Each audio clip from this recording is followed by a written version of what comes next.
Hello, my dreamy souls.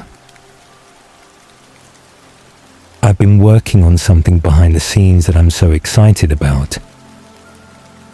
And next week, I finally get to share it with all of you. So make sure you're following the channel. You won't want to miss this one. So, tonight, we're not here for the love story. We're here for the mind behind it. Edward Cullen can read thoughts. Every impulse, every secret, every unfiltered truth that human consciousness produces,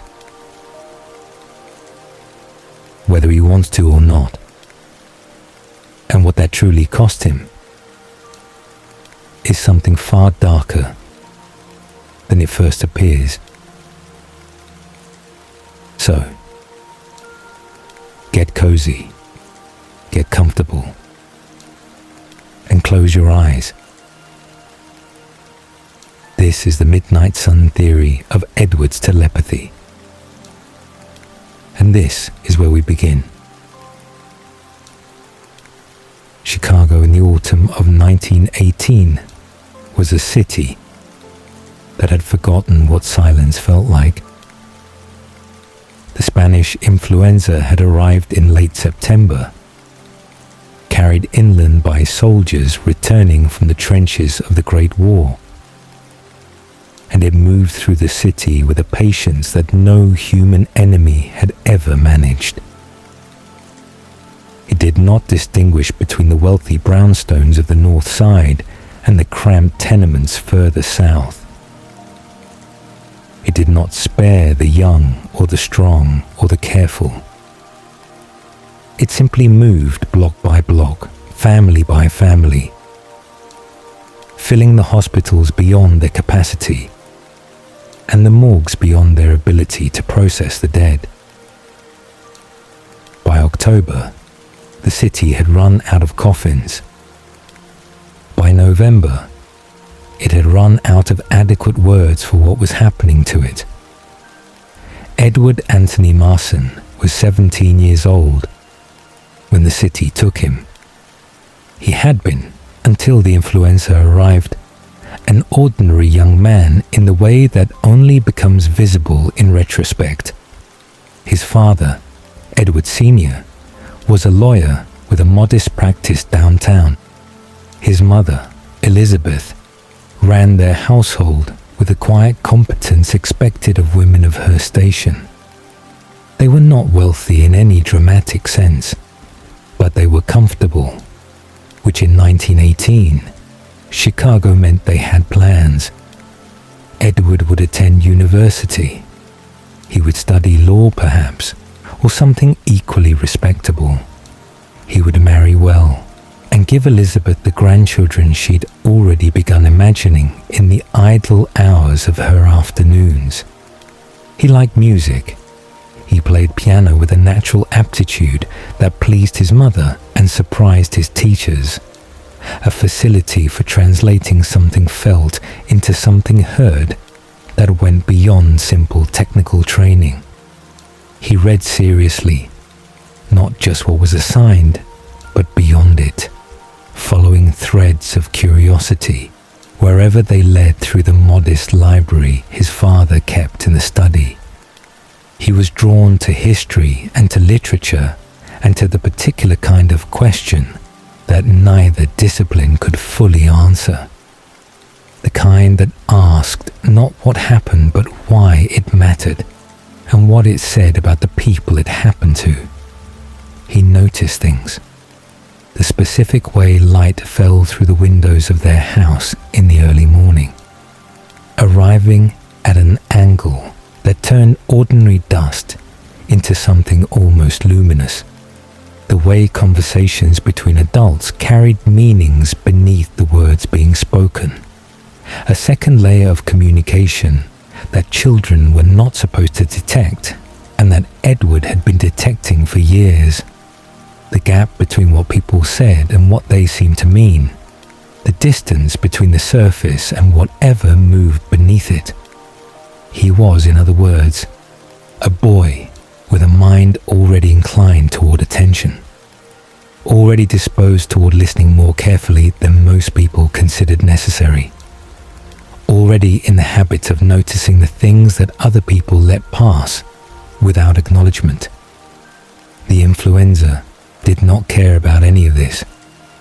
His father fell ill first, in early October, coming home from his downtown office one evening complaining of a headache that was not quite like a headache, and by morning his fever had climbed past the point where cool compresses and forced water could do anything meaningful. Elizabeth nursed him with determined calm, sitting vigil through the long nights, and Edward helped where he could, though his mother kept insisting he stay back, keep his distance, protect himself from the contagion spreading through their house like something the walls themselves had absorbed. It made no difference.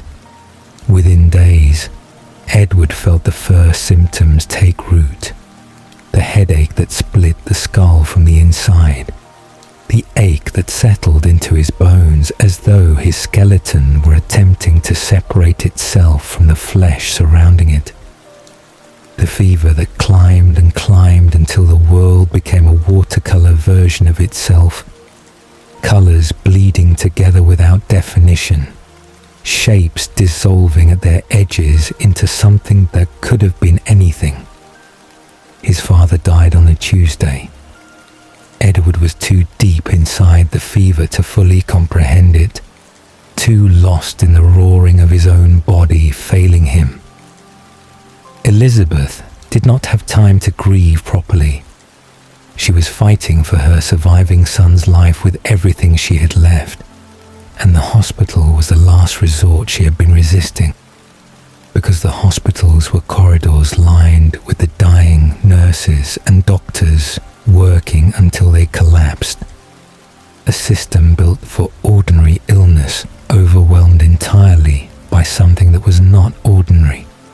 She brought him anyway. There was no other choice left. A young doctor was working the night shift when Elizabeth carried Edward through the doors. Impossibly pale, inhumanly precise in his movements. A man who had appeared at the hospital only weeks earlier and had been working without rest ever since. The staff found him strange in ways they could not articulate, but were too grateful to question. He was the one who admitted Edward, who helped Elizabeth settle her son onto a cot in a hallway, because the rooms had long since filled. Elizabeth herself was feverish by then. She must have known what that meant, but she sat beside Edward's cot with his burning hand held between her own already burning ones, and she looked at this strange pale doctor with eyes that the fever had sharpened into something beyond ordinary perception. "Save him," she said. "Promise me. Do whatever it takes. He is everything." And there was something in the way she said it, some understanding in her eyes that she should not have been capable of, that told Carlisle Cullen she already knew, at least partially, what she was asking. He kept his promise. Edward did not remember being moved from the hospital, did not remember the speed with which Carlisle carried him away from the chaos of the wards and into a place where what needed to happen could happen without witnesses. He remembered candlelight. He remembered a room that smelled of something old and clean. He remembered Carlisle's face, pale as carved marble, leaning close with an expression of genuine sorrow that even the fever could not obscure. And then teeth at his throat, and venom entering where blood was leaving, and his heart stuttering through its final human beats before it faltered and failed. And then the burning began. The transformation lasted 3 days. Carlisle would later explain the process with the clinical precision he brought to everything. the venom working systematically through the circulatory system, traveling the established pathways of the body, infiltrating tissues and organs and bone with a thoroughness that left nothing untouched. Every piece of the human machinery that had made Edward Mason mortal was being dismantled and rebuilt as something designed for permanence. The venom followed his bloodstream like fire following a fuse, reaching every cell, every nerve ending, every corner of the body that had been 17 years in the making and would now be 17 years forever. Understanding the mechanics, even years later, did nothing to diminish the memory of experiencing them. He burned.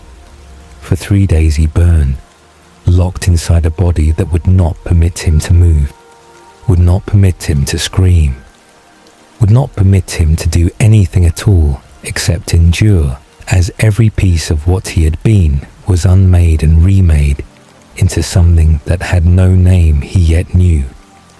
The fire was not like the fever.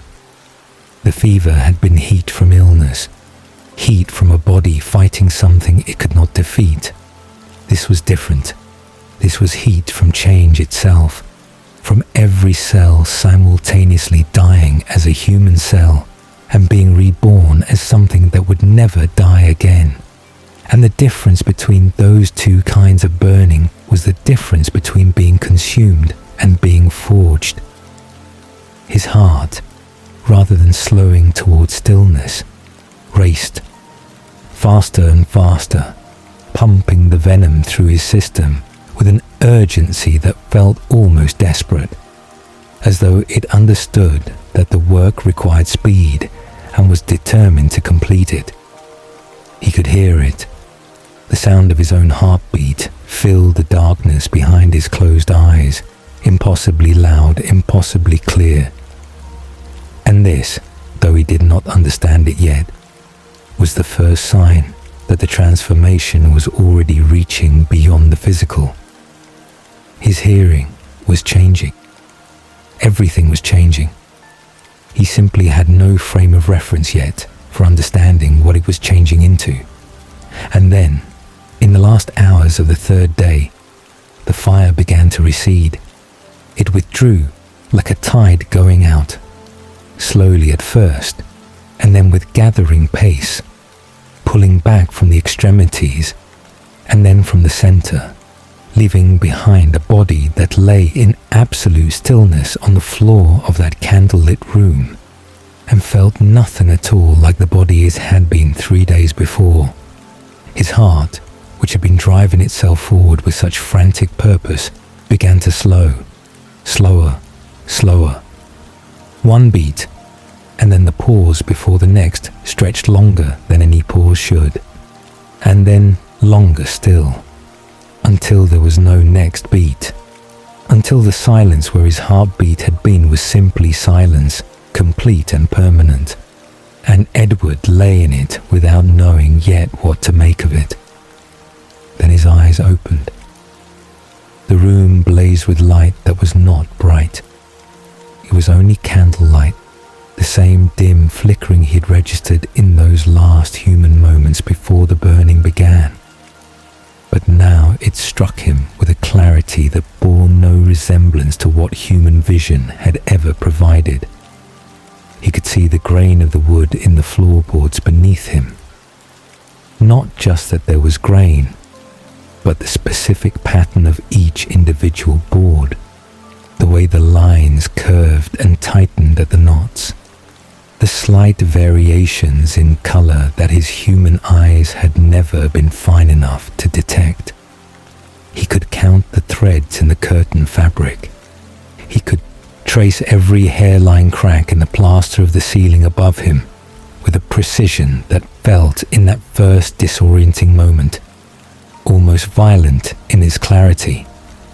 He sat up, and there was no weakness in it, no gradual gathering of strength, no negotiation between intention and body.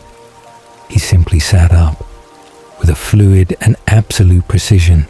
There was nothing like the way he had ever moved before. body that had been burning for 3 days felt like a machine tuned beyond any tolerance he had previously understood. Every system operating at a level of efficiency that made his previous physical existence seem, by comparison, like something that had always been slightly broken. Carlyle was there, sitting by the window with the stillness of someone who had been still for a very long time and had no difficulty remaining so. His eyes in the candlelight were a warm gold that caught the flame and held it. He was watching Edward with an attention that was careful and kind, and waited with something Edward would only later understand was anticipatory concern. They spoke. Carlyle explained, with the patience of centuries of practice and the gentleness of genuine care, what had been done and what Edward now was. He used the word vampire and waited to see what Edward would do with it. Edward looked at Carlyle, at the impossible stillness of him, at the too perfect features, at the way he sat without breathing, and understood that the word, absurd as it should have been, was simply accurate. The thirst arrived in Edward's awareness like a third presence in the room. It was burning in his throat, less consuming than the transformation had been, but utterly relentless, a hunger that had no bottom. Carlyle explained this too, what they were, what they needed, and the choice that Carlyle had made centuries ago about what to hunt and what to refuse. He would teach Edward. They would manage it together. And then Carlyle paused, and in the pause, Edward heard something that he would not fully understand until the next few minutes had unfolded. Some vampires, Carlyle said carefully, developed abilities after their transformation, something latent in the human person, some quality of mind or character or experience would occasionally manifest in their immortal form as a capability beyond the ordinary gifts of the species. Enhanced speed, enhanced strength, perfect memory. These were standard. But some vampires developed something more specific, something that appeared to grow from who they had been as humans, amplified and transformed by the venom into something the human version could never have achieved. He had begun to suspect, even in the first hours of watching Edward's transformation unfold, that Edward might be one of these. He asked Edward to try something, to listen, not with his ears, which were already delivering him more information than he knew how to process, but with something else, with his mind, to reach outward rather than inward and simply attend to what arrived. Edward was not certain what he was supposed to be doing.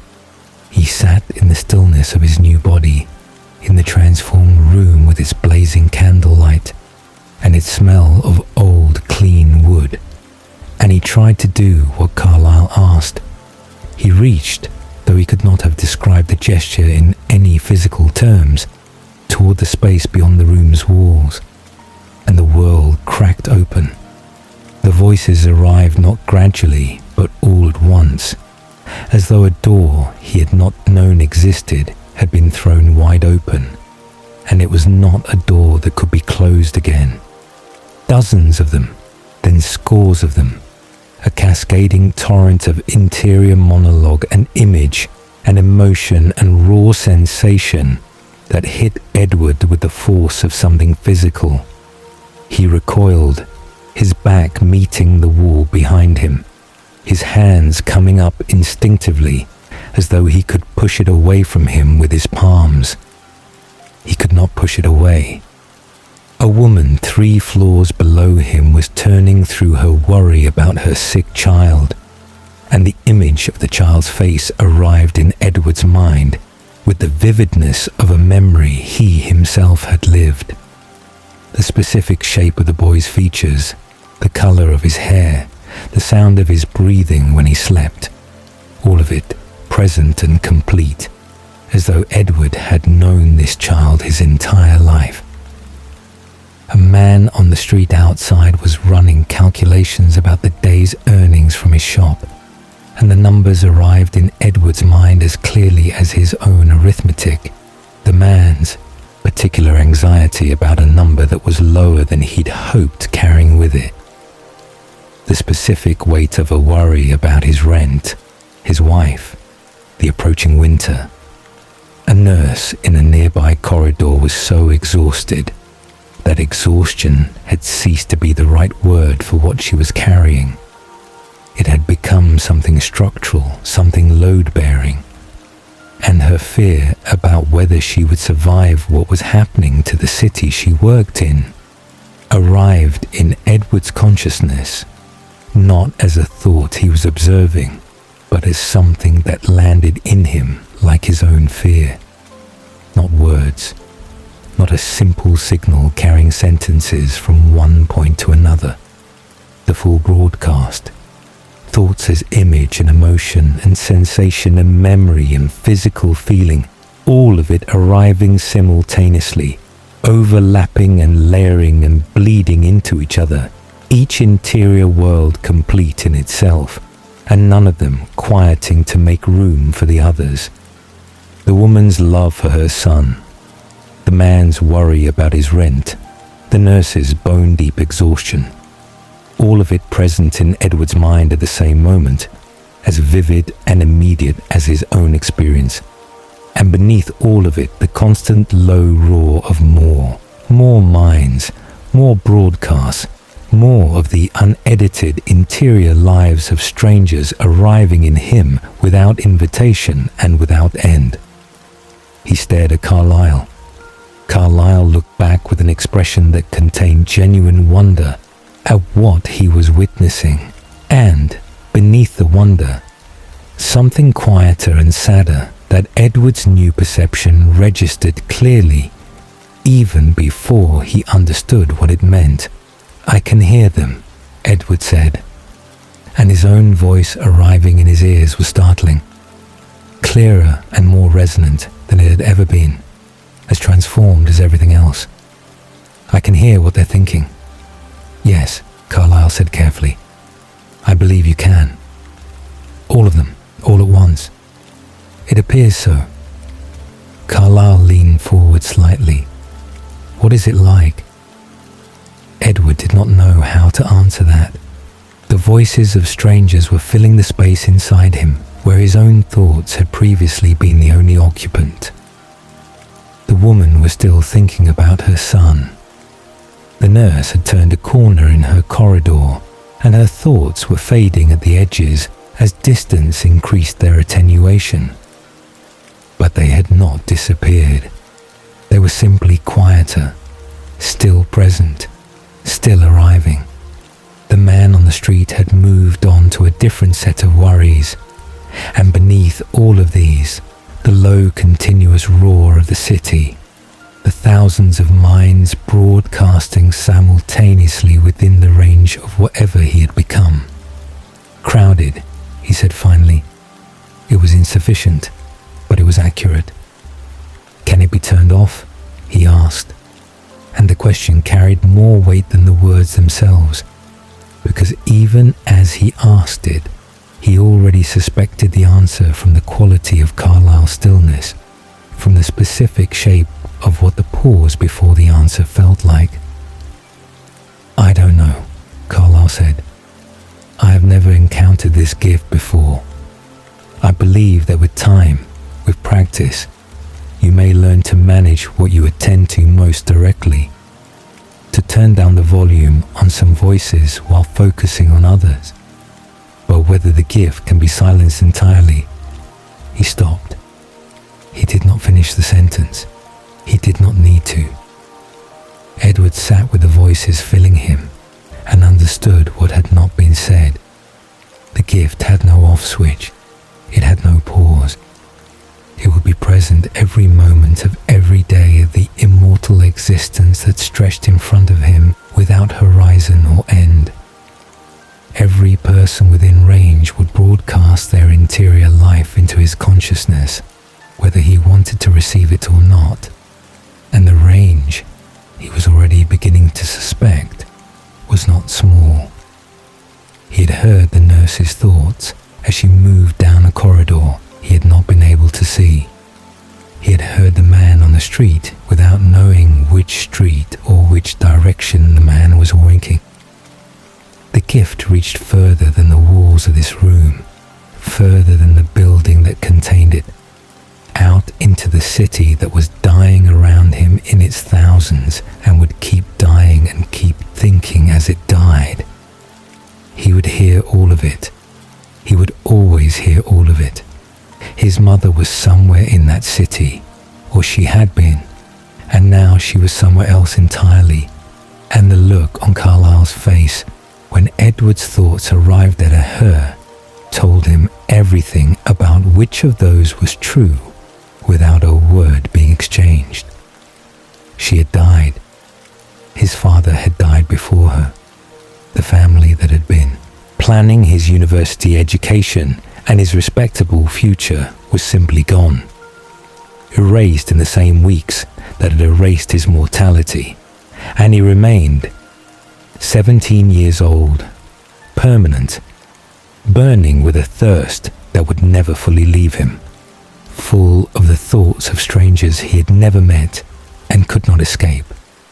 Edward closed his eyes. It changed nothing.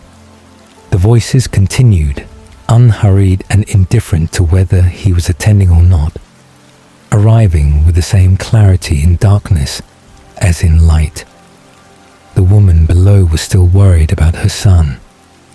Somewhere further away, someone was angry about something small and ordinary. Someone else was in pain. Someone was laughing, and the texture of their laughter arrived in Edward's mind as something bright and slightly jarring, incongruous against the grief of everything else he was receiving. This was what his existence would be, not a gift, not in any sense that the word was meant to carry. A condition, an opening that could not be closed, a reception that could not be refused, a permanent and total vulnerability to the interior lives of every conscious mind that came within his range. He would learn, Carlyle promised gently, to manage it, to build something like filters, to direct his attention, and to let the rest recede into background noise that he could, if not ignore, at least not actively process. But it would never stop. And deep in the transformed architecture of the mind that had replaced the one he had been born with, Edward Marson, who had always been inclined toward attention, always disposed toward listening more carefully than most people thought necessary, understood that this was not something he would ever fully survive, only something he would learn slowly and imperfectly to carry. He was 17 years old, and he would remain 17 years old forever, and he would hear every thought of every mind he encountered for as long as that forever lasted. Carlyle sat with him through the rest of that night, patient and kind and sorry in a way that Edward could hear as clearly as he could hear the strangers below. And the candle burned lower, and the city outside continued its dying, and the voices never stopped. They never would. The first years after transformation were, by any measure, the hardest. Not because of the thirst, though the thirst was a constant and demanding presence that colored every moment of every day with a particular kind of urgency that never fully resolved. Not because of the physical strangeness of the new body, though that strangeness was real. The marble hardness of skin that had once been soft.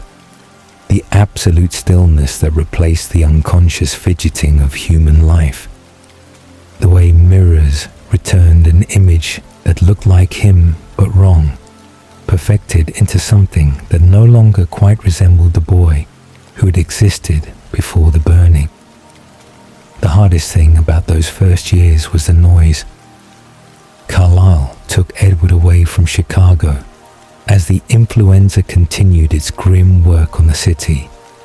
They moved through the wilderness first, putting distance between Edward's new senses and the overwhelming density of a city's worth of minds, giving him space to begin the slow and disorienting process of learning what he had become. In the forests and the open country beyond the city's edges, the voices thinned. He could hear the occasional mind of a traveler on a distant road, a farmer moving through his morning routines, someone passing through the landscape at the far edge of his range. But these arrived as single signals rather than the crushing layered roar of the city, and in their separateness they were almost manageable. Almost. Even in genuine wilderness, even in stretches of countryside where he could go hours without encountering another conscious mind, the gift never stopped. It simply waited. The moment any mind came within his range, the broadcast began, arriving with the same immediacy, the same vividness, the same total absence of filter that had characterized those first overwhelming moments in the candlelit room in Chicago. Distance reduced the intensity somewhat, the way distance reduces the volume of a sound without changing its nature. But it did not produce silence. Nothing produced silence. He learned this early and definitively in the first weeks after transformation, during the stretches of wilderness where he had briefly allowed himself to hope that isolation might give him something that functioned like rest. It did not. The hope itself was a kind of grief when it failed. Carlisle was patient with him in ways that Edward would not fully appreciate until much later, when he understood how rare Carlisle's particular quality of patience actually was. A patience that had been refined over 3 centuries of practicing kindness toward himself and others in a world that provided constant reasons to abandon it. He explained what he knew about managing the gift, which was limited since he had never encountered it before, but he offered what he could: strategies for directing attention, for building something like mental architecture that could channel the incoming flood into streams narrow enough to navigate without drowning. Focus on one voice at a time, he suggested. Let the others recede into background frequency. Treat the gift the way a skilled musician treats a crowded room of sound, not by hearing nothing, but by learning to choose what to follow and allowing the rest to become texture rather than content. It helped in the partial and imperfect way that most useful advice helps, enough to make the situation survivable without making it comfortable. Edward learned to prioritize. He learned to let distant minds blur into something he processed less actively, something that registered as presence without demanding his full conscious attention. He learned to focus when he needed to focus and to release when he could afford to release, which was not often in those early years, but became more frequent as the months passed, and the management of the gift became, if not natural, at least practiced. But releasing was never the same as quiet. The background was always there. The frequency never dropped to 0. And on the nights when they moved through populated areas, when necessity or circumstance brought them into towns and cities and the voices crowded back in with their full density, everything he had built about managing the noise was tested beyond what management could accomplish. He endured those stretches, waited for the open country on the other side, told himself that endurance was enough because it was the only thing available. What he couldn't manage in those early years was the intimacy of what he received from Carlyle. Living alongside someone whose mind you can hear completely is an experience with no human equivalent and no adequate preparation. Edward knew Carlyle in the first months of his transformation more thoroughly than most people know anyone they have spent decades alongside.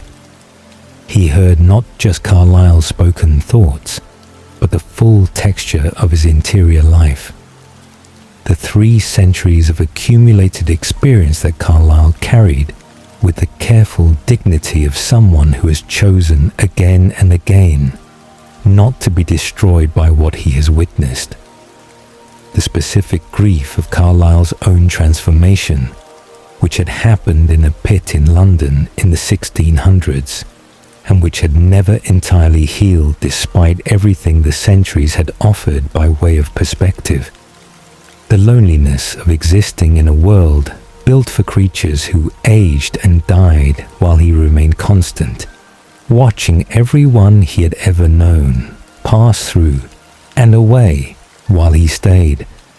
He heard Carlyle's genuine love for him, arriving not as a declared sentiment, but as something woven through the ordinary texture of every day, present in the way Carlyle watched him across a clearing while they hunted, in the quality of attention Carlyle brought to explaining things Edward needed to understand, in the particular care with which Carlyle managed his own grief about Elizabeth Mason, so that Edward would not have to carry Carlyle's guilt alongside his own loss. The love was structural, it was not performed, and receiving it directly without the mediation of words or gesture was both the most comforting thing Edward had experienced since his transformation and one of the loneliest, because he could not return the knowledge in kind. He heard Carlyle's doubts too, the ones that surfaced in the quiet hours when Carlyle believed himself to be thinking privately, whether he had done the right thing by transforming Edward, whether Elizabeth's fevered certainty had been genuine understanding, or something Carlyle had wanted to interpret as consent, because he had been lonely for too long, and here was a boy who might become a son. Whether the gift of immortality was ever genuinely a gift, or whether it was always at its core an imposition dressed in the language of salvation. Edward never told Carlyle he could hear these doubts. This was the first accommodation he made to the gift, the performance of not knowing what he knew, the careful maintenance of an ignorance he did not possess. He understood instinctively, in a way that required no instruction, that allowing people to believe their interiority was private was a form of basic decency, that using what he heard, acknowledging what he heard, treating the private thoughts of others as information he had a right to act on, all of this would make genuine relationship impossible for him and for everyone around him. He would practice this performance for the rest of his existence. He would become very good at it, and the effort of it, sustained without interruption across every interaction of every day, would become its own form of exhaustion that layered itself beneath everything else he was carrying. The distortion of humanity began so gradually that Edward did not notice it happening until it had already gone far enough to be difficult to correct. The problem was structural, built into the nature of what the gift delivered rather than any fault in Edward's character or intention. People are not their thoughts, in the fundamental sense that a person's character is not determined by the contents of every impulse their mind produces without invitation. Every human mind generates darkness alongside light, jealousy and cruelty, violent impulse and petty resentment, shame and envy, and the fleeting ugly thought that rises unbidden and is immediately, quietly rejected.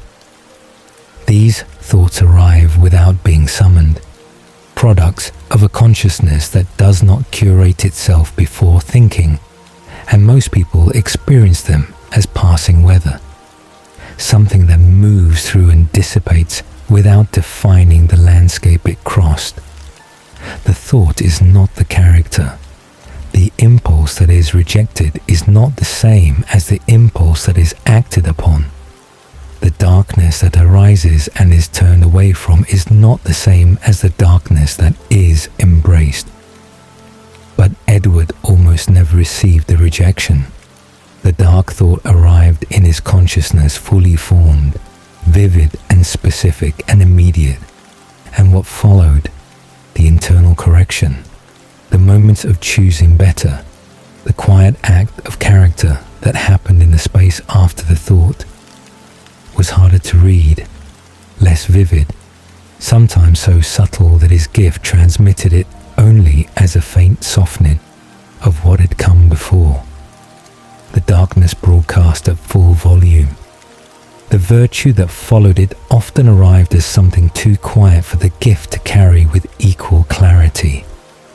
And so his understanding of humanity became over years and then decades systematically skewed toward the darker end of what was actually true. Not dramatically. He did not become a nihilist, did not lose belief in human goodness entirely. But gradually, his baseline assessment of what people were shifted in a direction that could not be fully corrected by anything except the very thing the gift denied him. The experience of encountering another person without already knowing the worst of them. He became critical in ways he could not always justify openly, because the justifications lived in thoughts he should not have been able to access.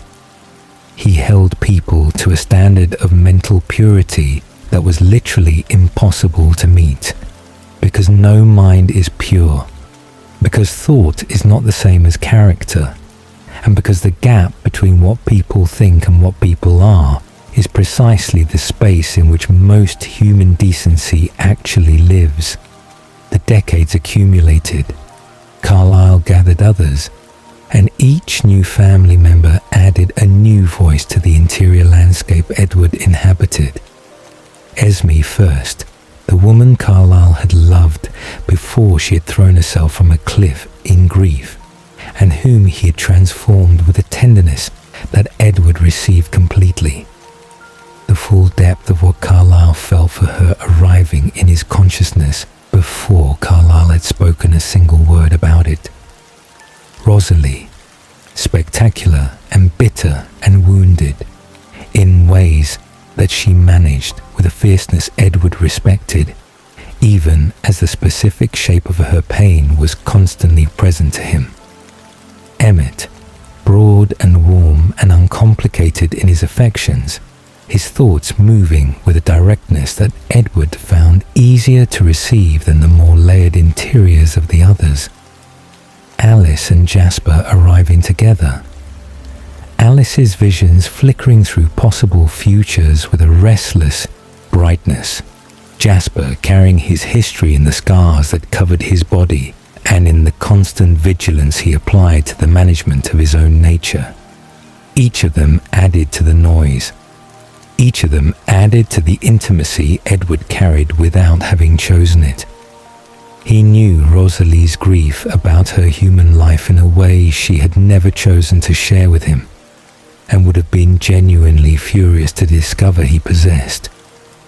He heard the specific quality of her mourning, not for death, but for the life that had been taken from her before it had been properly lived, the children she would never carry, the aging she would never do alongside someone who aged beside her, the ordinary mortality that she would have chosen over immortality without a moment's hesitation if the choice had ever been genuinely hers.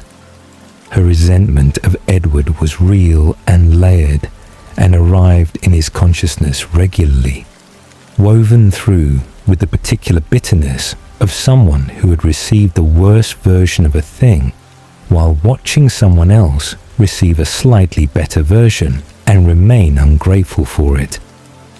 He knew Jasper's vigilance against his own nature, with a completeness that bordered on painful. The empathic gift then meant Jasper felt the bloodlust of every vampire around him alongside his own.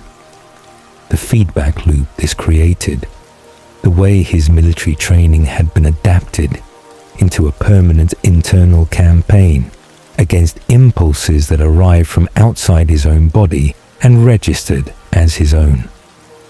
Edward understood Jasper's burden with a particular intimacy because the structure of it mirrored his own so precisely. They were both opened involuntarily to the interior lives of others. They both received without choosing to receive. They were both, in their different ways, defined by a permeability that had never been requested and could not be revoked. Of all his family, Jasper was the one whose exhaustion Edward recognized most immediately, because it was the exhaustion of someone managing something that never stopped, and Edward knew exactly what that felt like from the inside.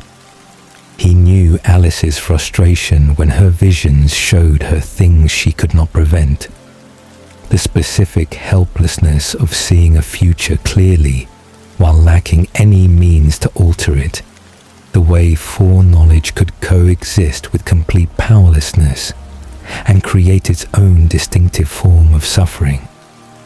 He knew Emmett's uncomplicated warmth, the thoughts that moved through his brother's mind with a directness and contentment that Edward received as something close to relief, not because Emmett was simple, but because Emmett had made a genuine peace with his existence that the others had not yet managed, and the peace was audible in the quality of what he broadcast. He knew all of them completely, and none of them knew him in the same way, because he chose carefully what to reveal, and they had no gift that could reach past his choices. He was surrounded by family, by genuine love and genuine loyalty, and the particular depth of bond that only centuries of shared existence can produce. And he was simultaneously the most isolated person in the room, always in every room. The asymmetry was total and permanent, and not something that goodwill on either side could close. The vigilante years were the period in which everything that had been building finally broke through the surface. He left Carlisle in 1927, driven by a logic that had been forming quietly for years and had finally reached the weight of decision. The reasoning was seductive in its apparent clarity. He could hear killers planning murders before those murders occurred. He could hear predators selecting victims, could follow the thought from inception to intention with a completeness of knowledge that no human authority could approach. He had access to violence before it became action. And if he had this knowledge and did not use it, was he not, in some meaningful sense, complicit in what followed? He left. He began to hunt.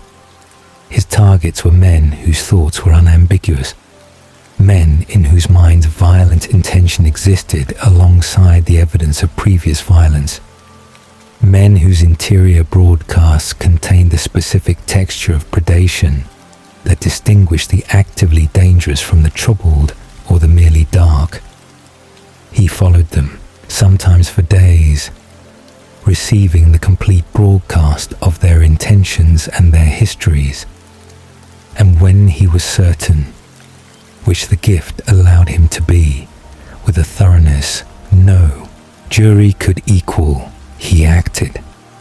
The human blood was everything that animal blood had always failed to be, and the failing had always been significant. It satisfied the thirst, not just physically, but in some deeper register, not just the burning in the throat, but something beneath the burning, some essential need that his nature had been shaped around and that animal blood could approximate but never resolve. He told himself this was incidental, a side effect, not the reason he returned again and again to the same dark streets and the same calculations about who deserved to die. He was lying, and the gift made it difficult to sustain the lie. He could hear his own reasoning with the same clarity he heard everything else, and clarity revealed the place where the reasoning bent away from truth. He had become addicted, not only to the blood, though the blood was real, but to the certainty. The relief of encountering a mind so unambiguously dark that no moral hesitation was required. The rare, clean feeling of a decision that seemed to require no equivocation. After years of receiving the full, complicated spectrum of human interiority, the jealousy alongside the love, the cruelty alongside the kindness, the darkness and the light so thoroughly intermingled that judgment felt impossible, the vigilante years offered something that felt, however falsely, like clarity, like being right. But the gift does not stop delivering truth simply because you have decided you prefer a simpler version of it. He was following a man one night, a man whose recent thoughts had contained genuine violence, whose history was written in the minds of people who knew him. And he listened for 3 days, and what he heard alongside the darkness was the man thinking about his daughter. Not with violence, with love. The specific, ordinary love of a father for a child, the texture of it unmistakable, the image of her face, the sound of her laugh, the particular worry that accompanies watching a child move through a world that can hurt them. The two things existed simultaneously, without apparent contradiction. The man was capable of violence and capable of this. He was not one thing. He was what humans are, a collection of capacities, some terrible, some not. None of them the whole story. Edward had been reading darkness and calling it the complete picture. The gift had been giving him half of what was there, and he had been using the half he could most easily receive to build a philosophy of judgment that he had then dressed in the language of justice. He returned to Carlisle in 1932. He appeared at the door of the house in Wisconsin and confessed everything. And Carlisle listened without the condemnation Edward had expected and perhaps believed he deserved. When it was over, Carlisle opened his arms, and Edward accepted the embrace and wept in a way he had not wept since before his transformation. Not from the muted, distant grief of the early years, but from something that had been waiting for a decade to be felt at the correct volume. The return to Carlisle's way was not a resolution. Returning to a commitment does not erase the years spent breaking it, and it does not make the underlying struggle disappear. The thirst remained, the voices remained, the distorted picture of humanity that a decade of vigilante living had deepened and confirmed remained, requiring active correction. The daily conscious choice to extend to people the charity that their worst thoughts did not seem to merit, but that their full humanity required. He worked at it. He was not always successful, but he worked at it with the determination of someone who understood, finally, what the alternative looked like from the inside. The decades that followed were quieter, not peaceful, but quieter in the sense that the drama was internal rather than external. The violence turned inward rather than outward. The struggle managed rather than indulged. The Cullens moved from place to place with the regularity of a family that cannot afford to let anyone notice they do not age. They enrolled in high schools and attended universities and integrated into communities and then dissolve from them before the questions could accumulate to a critical mass. Edward went through the motions with the competence of long practice.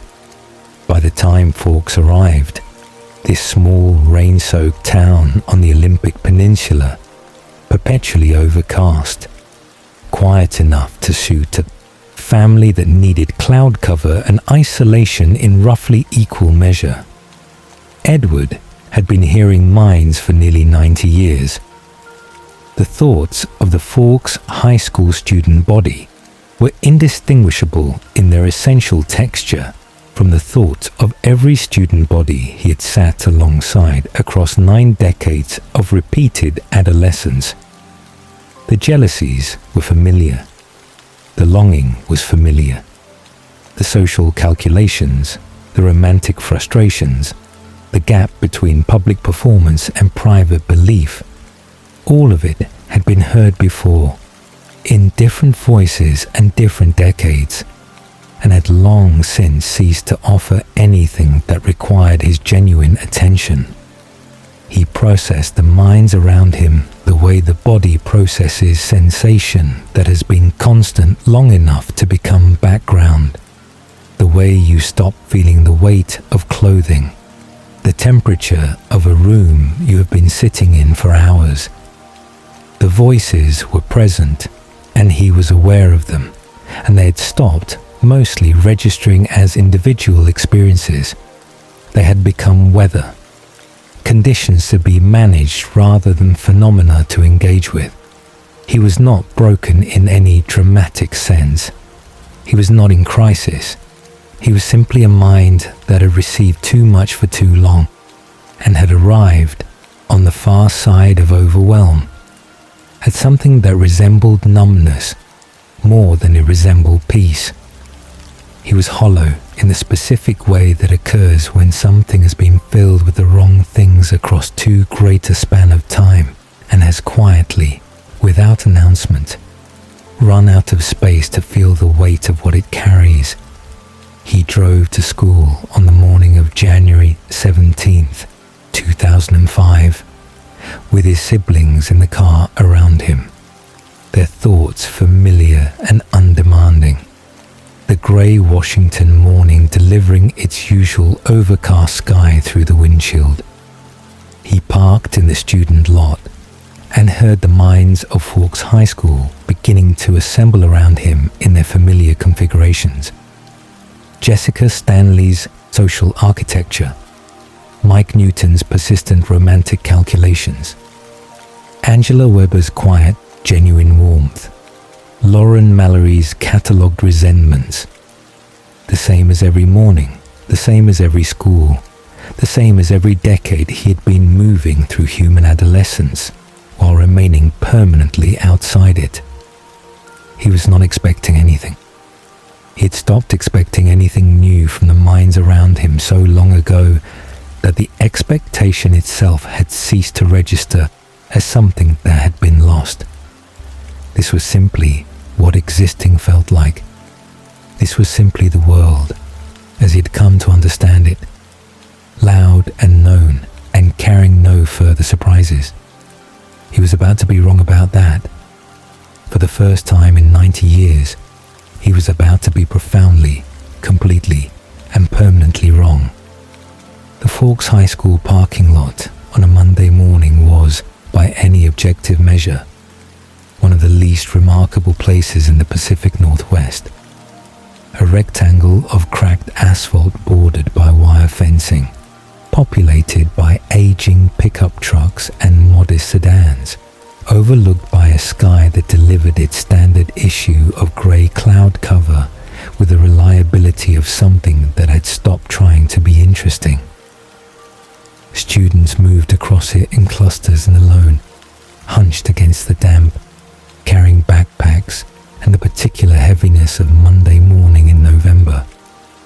Edward stepped out of the Volvo and the world opened up around him. Not visually, not through any of the senses a human observer would have recognized as the ones doing the primary work. The parking lot opened up mentally, the way a room opens up when you turn on a light that has no switch, all at once and without warning, and revealing everything that was already there, waiting to be revealed. The minds of Forks High School assembled around him in the first moments after he closed the car door, each one arriving with its characteristic texture and volume and particular quality of interiority, overlapping and layering into the dense web of consciousness that constituted for Edward the experience of arriving anywhere that other people were. He stood beside the Volvo for a moment, not because he needed to, but because the transition from the relative quiet of the drive, his siblings' thoughts familiar enough to register as background, the empty road between the Cullen house and the school delivering very little, to the crowded frequency of the student body, always required a brief recalibration, a moment of sorting, of establishing the architecture of the space in terms that his gift could organize into something navigable. Jessica Stanley was already inside the building, her mind running its characteristic calculations about the social landscape of the day ahead, who had said what over the weekend, how that changed various alignments, whether a particular conversation needed to happen before first period or could wait until lunch. The calculations were not malicious. They were simply constant, a continuous low-level processing of social information that was as automatic for Jessica as breathing, and they arrived in Edward's consciousness with the same automatic quality, not demanding attention, simply present. Mike Newton was in the parking lot, 20 yards to Edward's left, thinking about Bella Swan. This was not new. Mike had been thinking about Bella Swan with considerable regularity since her arrival in Forks, and his thoughts followed patterns that Edward had learned to recognize and dismiss within the first week of their repetition. The specific shape of Mike's interest in Bella was ordinary and harmless, and no more interesting the 40th time than it had been the first, except for the dark possessive flicker it reliably produced in Edward that he had also learned to recognize and was still working on dismissing with equivalent speed. Angela Weber was crossing the parking lot from the direction of the road, having walked from a bus stop 3 blocks away, and her thoughts were characteristically warm and slightly self-doubting in equal measure. A combination that Edward had come to find genuinely restful to receive, relative to the louder and more complicated broadcasts around her. She was thinking about an English paper and about whether she had said something the previous Friday that might have been interpreted differently than she had intended. The quiet conscience of someone who cared about getting things right. Lauren Mallory was inside, her thoughts carrying the specific temperature of resentment that had become her consistent contribution to the frequency of the school. Tyler Crowley was in the parking lot, his mind running the unremarkable surface-level processing of someone who had not yet fully woken up. Eric Yorkie was near the building entrance, his thoughts occupied with something he was writing for the school paper, the only mind in the immediate vicinity that was focused on anything Edward found even marginally interesting. This was the web. This was what Edward stepped into every morning and navigated for the duration of every school day. A dense, overlapping, continuously shifting network of consciousness, each node broadcasting its contents into the frequency he could not close himself to, all of it arriving simultaneously and requiring constant management to prevent it from becoming the crushing, undifferentiated roar that it had been in the first days after his transformation. The mechanics of what the gift actually delivered were more complex than the simple phrase mind reading suggested, and the simplification did a disservice to the reality of what Edward experienced. He did not hear thoughts the way one hears speech, as a sequence of words arriving in order, one after another, carrying their meaning in the conventional way that language carries meaning. What he received was fuller than that and stranger. When someone nearby was thinking, what arrived in Edward's consciousness was the complete interior event. The thought itself, yes, but also the emotional coloring that surrounded it, the images the thinker's mind was constructing to accompany it, the physical sensations that leaked through when the thought was connected to the body's experience, the associative texture of memory and feeling that gave any thought its specific weight and character. When Mike Newton thought about Bella Swan, Edward did not receive the sentence he is thinking about Bella Swan. He received Mike's version of Bella. The image Mike had constructed of her from observation and imagination combined, slightly idealized in the way that attraction always idealizes its object, carrying the warmth of Mike's genuine feeling for her alongside the possessive edge that the feeling had developed as other competitors for her attention had become apparent. He received the specific daydream Mike was running about a conversation he was planning to initiate before first period, complete with the imagined version of Bella's response that the daydream required to be satisfying.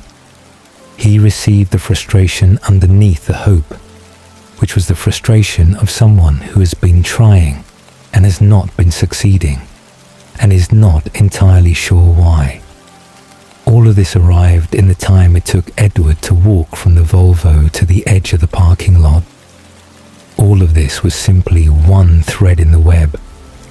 The practical consequences of receiving information this completely and this continuously were significant, and they extended well beyond the social mapping of a high school parking lot. The gift functioned, in operational terms, as something that had no precise human equivalent, an organic network of overlapping awareness that extended in every direction to the limits of Edward's range, feeding him a continuous stream of information about everyone within it, updating in real time as minds shifted and moved and changed what they were thinking. He could use this network to track people he could not directly observe. This was perhaps the most practically significant capability the gift produced beyond simple mind reading, and it operated on a principle that was straightforward once understood. He did not need to see Bella Swan to know where she was and what she was doing, because the people around her were thinking about her, and their thoughts arrived in his consciousness, carrying the information he needed. In the cafeteria, on a typical afternoon, Edward could reconstruct Bella's immediate situation with considerable precision without looking at her directly. Jessica, sitting across the table, was aware of exactly what Bella was doing in the particular way that someone is aware of a person they are simultaneously friendly with and faintly competitive toward. Mike, nearby, was tracking her with the continuous low-level attention of someone who had not given up hoping. Angela was listening to something Bella was saying and thinking about her response, which meant that what Bella had just said arrived in Edward's consciousness through the filter of Angela's reception of it. Through three separate minds simultaneously, he had access to a portrait of Bella that was often more detailed than direct observation would have provided, because direct observation shows you only what is visible while the thoughts of those around her showed him how she was being perceived, what she was saying, how she was moving, what expression she was wearing, all from multiple angles at once. He used this capability deliberately and continuously, and the fact that he used it deliberately is where the mechanics of the gift shade into something more complicated than simple, involuntary reception. The Tyler Crowley incident illustrated this with particular clarity. It was a Tuesday morning in the school parking lot. Weeks before Bella's arrival had introduced the specific complication she would introduce, when Tyler lost control of his van on the ice-slicked asphalt. The sequence of events, reconstructed from outside, would have appeared to be a matter of extraordinary physical speed. Edward crossing an impossible distance in the fraction of a second between the van beginning to slide and the van reaching Bella. And the physical speed was real, but the speed alone was not the complete explanation. Edward had heard Tyler's panic before Tyler's body had fully registered what was happening. The thought arrived, that specific quality of sudden helpless terror that accompanies the realization that you are no longer in control of something large and moving. A split second before the van's trajectory made the danger visible. The telepathic forewarning was small, measured perhaps in fractions of a second, but in the context of the distances and speeds involved, fractions of a second were the entire difference between reaching Bella and not. The gift did not simply enhance his reaction time. In that moment, it was his reaction time. He moved because he heard Tyler's mind before he saw Tyler's van, and the hearing was faster than the seeing, and Bella survived because of the difference. He used the network again during the baseball game confrontation. In the clearing in the mountains where the Cullen family's Sunday evening dissolved into something considerably more dangerous than an exhibition game. 3 vampires emerging from the tree line, and Edward reading all 3 simultaneously. Laurent's diplomatic curiosity, genuine and careful. The thoughts of a nomad who had grown weary of violence and was hoping to find its opposite. Victoria's tactical calculations. The rapid assessment of a mind that processed everything in terms of advantage and escape route. Already mapping the clearing. Already identifying the composition of the opposing coven. And James, whose mind was a different thing entirely from the first moment Edward touched it. James was not calculating. He was not being diplomatic. He was not assessing the situation in the way that a person assesses a situation. He was tracking. The hunting instinct had engaged with an immediacy and totality that left very little room for the kind of conscious processing that produced conventional thought. And what arrived in Edward's consciousness from James's mind was less a sequence of intentions than a locked orientation, the specific, single-minded focus of a predator who has identified prey and has stopped thinking about anything else. The prey was Bella. Edward knew this before James had moved, before James had spoken, before anything visible had changed in the clearing to indicate that the encounter had shifted from potentially diplomatic to immediately dangerous. He knew it because the gift delivered James's interior before James's exterior had caught up with it. And the interior was unambiguous. The confrontation that followed, the protective crouch, the snarl, the family forming up around Bella with a speed and coordination that must have seemed, from the outside, almost choreographed, was possible because Edward had read the threat in real time, through James's own mind, and the reading had preceded the action by exactly enough time to matter. The contradiction embedded in all of this was one that Edward did not examine closely, because examining it closely would have required him to sit with conclusions he was not prepared to reach. He used his gift actively. He made decisions based on what he received. He monitored people, tracked them, gathered information about them that they had never consented to share, and then acted on that information in ways that shaped outcomes they were unaware he had influenced. The gift delivered the information involuntarily, yes, but the use of it, the choice to attend to Mike Newton's thoughts about Bella, to reconstruct her situation through the minds around her, to position himself in Port Angeles at exactly the moment she needed him. These were not involuntary. These were decisions. The Port Angeles evening was the clearest illustration of what this distinction actually meant in practice.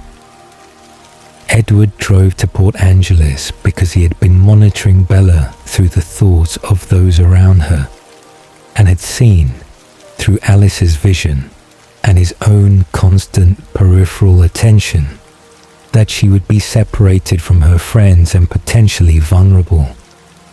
He had followed her through the city, not physically present beside her, but tracking her through the mind she passed. The people who noticed her as she walked, the shopkeeper who watched her examine the window display, the strangers whose thoughts registered her passage and transmitted it to him. He had been constructing a continuous picture of her location and state through a network of unwitting observers who had no idea they were serving this function. When the threat materialized, 4 men whose minds announced their intentions with a clarity that required no interpretation. Edward had the information he needed to intervene because he had been running surveillance on Bella's evening without her knowledge, without the knowledge of anyone around her, through a system of access that operated entirely below the threshold of what any of them could perceive. He arrived in time. She was safe. The outcome was real and it mattered and it was good.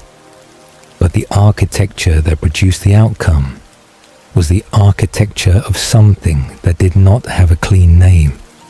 In a world that had not yet developed adequate language for what it meant to have access to the private thoughts of every person within range, continuously, without their awareness or consent, and to use that access to make decisions that shaped their lives while they remained entirely unaware that the shaping was occurring. Edward knew all of this, at some level, in the way that people know things they have decided not to think about directly.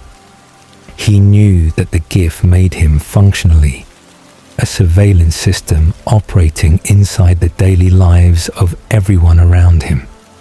He knew that the decisions he made, based on what he received, went well beyond the passive receipt of information he could not prevent. He knew that the distinction between hearing thoughts involuntarily and using those thoughts deliberately was a distinction that mattered, ethically, and that he crossed it constantly. He simply did not, in those early months in Forks, spend much time sitting with what that knowledge implied. He had a more immediate problem. He had a girl in his biology class whose mind was completely, inexplicably, permanently silent. And the question of what that silence meant, what it cost him, what it gave him, what it revealed about everything he had been doing for the past 90 years, was about to become the most important question of his existence. The door to the biology classroom opened on a Monday afternoon in January, and the air changed. Edward registered the scent before anything else, before he had turned his head, before he had consciously processed that someone new had entered the room, before any of his other senses had caught up with the one that hit him first and hardest. It arrived like a physical force, sweet and floral, and carrying beneath its surface the specific quality of living blood that was his particular weakness, amplified beyond any version of that weakness he had previously encountered. It was overwhelming in the way that only the most fundamental things are overwhelming. Not loud, not dramatic, but total. It reached past every defense he had built across 90 years of practice and touched something that did not respond to reason or discipline or the carefully maintained structures of his self-control. The thirst rose in his throat like something alive. Every instinct he possessed oriented toward the source of that scent with a unanimity that left no room for competing impulses. The predator that lived beneath all of his careful cultivation of restraint did not deliberate. It simply locked onto the signal and prepared with a complete efficiency of something that had been designed for exactly this purpose, to act. Edward stopped breathing. It was the only immediate defense available, removing the channel through which the scent was arriving, cutting off the input before it could deepen the response that was already threatening to overwhelm him. He held himself absolutely still, his hands flat on the lab table, his eyes fixed on the point on the wall across the room, and he fought the instinct with everything he had while the new student crossed from the door to Mr. Banner's desk and handed over her transfer slip. And then, in the fraction of a second between the bloodlust fully engaging and his conscious mind beginning its attempt to manage it, something else arrived. Or rather, something did not arrive that should have. He reached for her mind the way he reached for every mind, automatically, without decision. The reflex of 90 years, the unconscious extension of his gift toward any new consciousness that entered his range. He reached and found nothing. Not static, not interference, not the muffled or partial signal he sometimes received from minds that were distracted or half asleep, or very young. Nothing. A complete and total absence where her thoughts should have been, as clean and absolute as the silence between heartbeats, as impenetrable as a wall with no surface to push against. He reached again. Still nothing.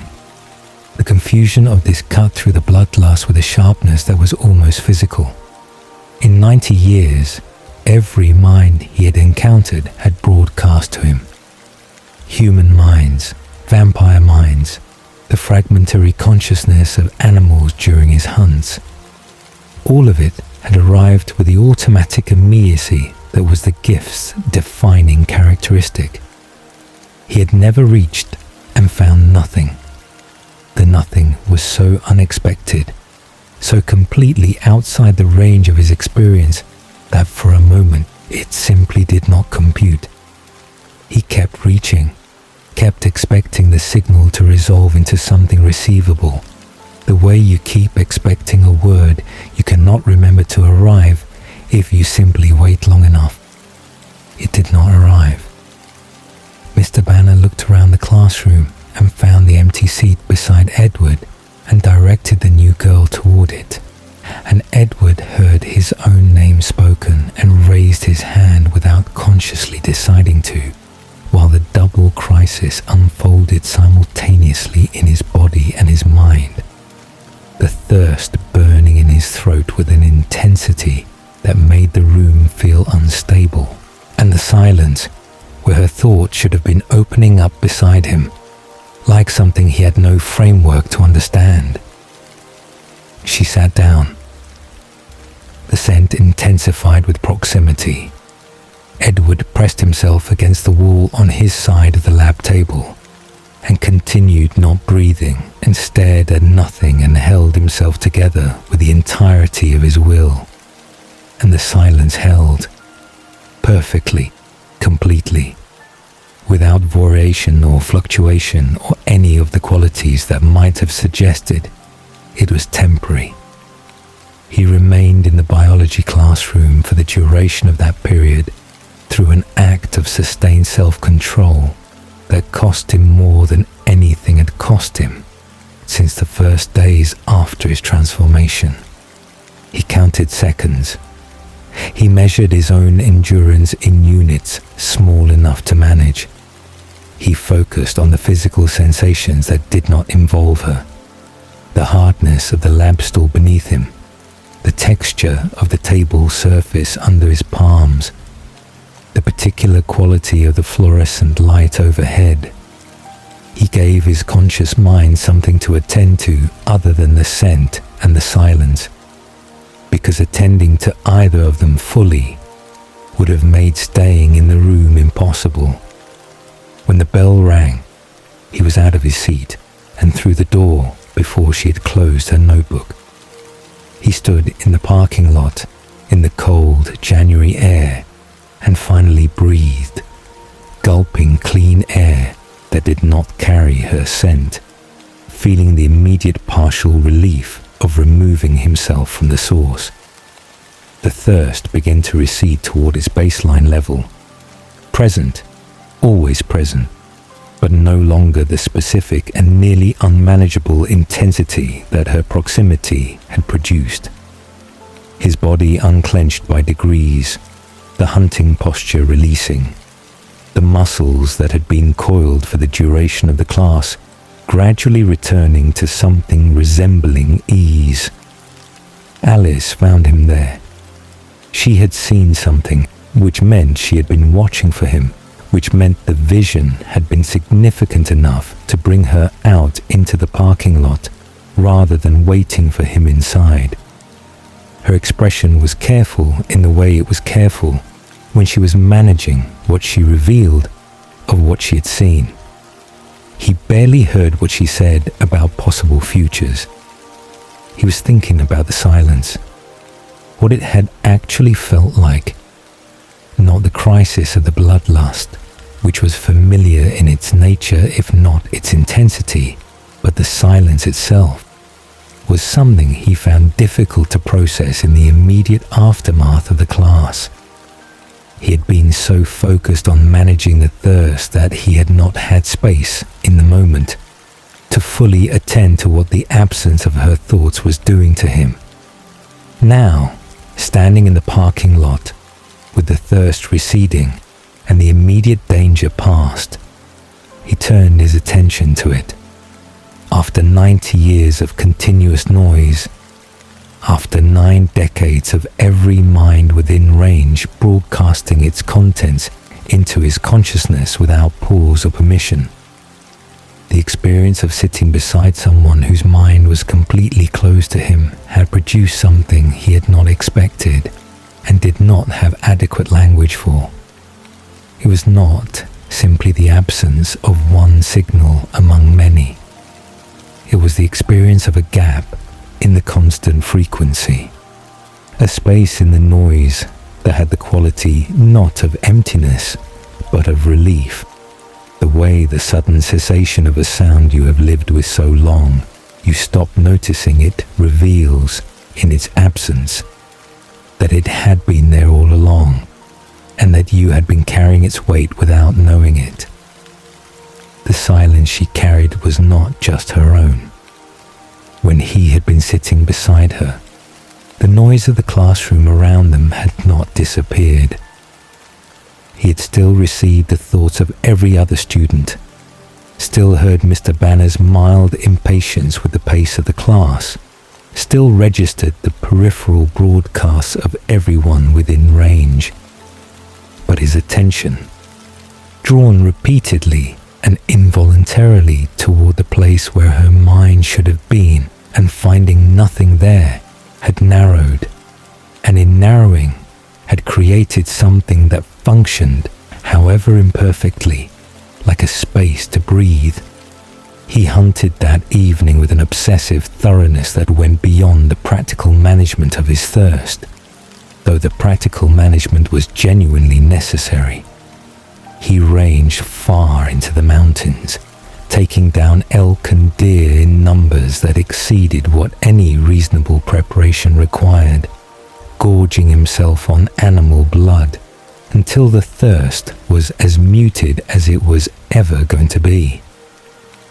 And he told himself this was entirely about control, that the only reason he was going to go back to school the next day, going to sit beside her again, was the question of his own endurance, whether he could resist her, whether his will was stronger than his instinct, whether the decades of practice restraint would hold under the specific pressure her blood created. He was lying to himself, and he knew it by the time he returned home. The question he actually could not let go of was not whether he could resist her blood. It was what it meant that he could not read her mind. He returned the next day, and the day after that, each time preparing himself with the same obsessive thoroughness, hunting before school, building his control to its highest available level, arriving at the biology classroom with his defenses at their most fortified, and each time the silence was there waiting for him, reliable, consistent, exactly as complete as it had been the first day. It did not fluctuate. It did not reveal itself as partial on days when she was tired or distracted or thinking about something with particular intensity. It simply was.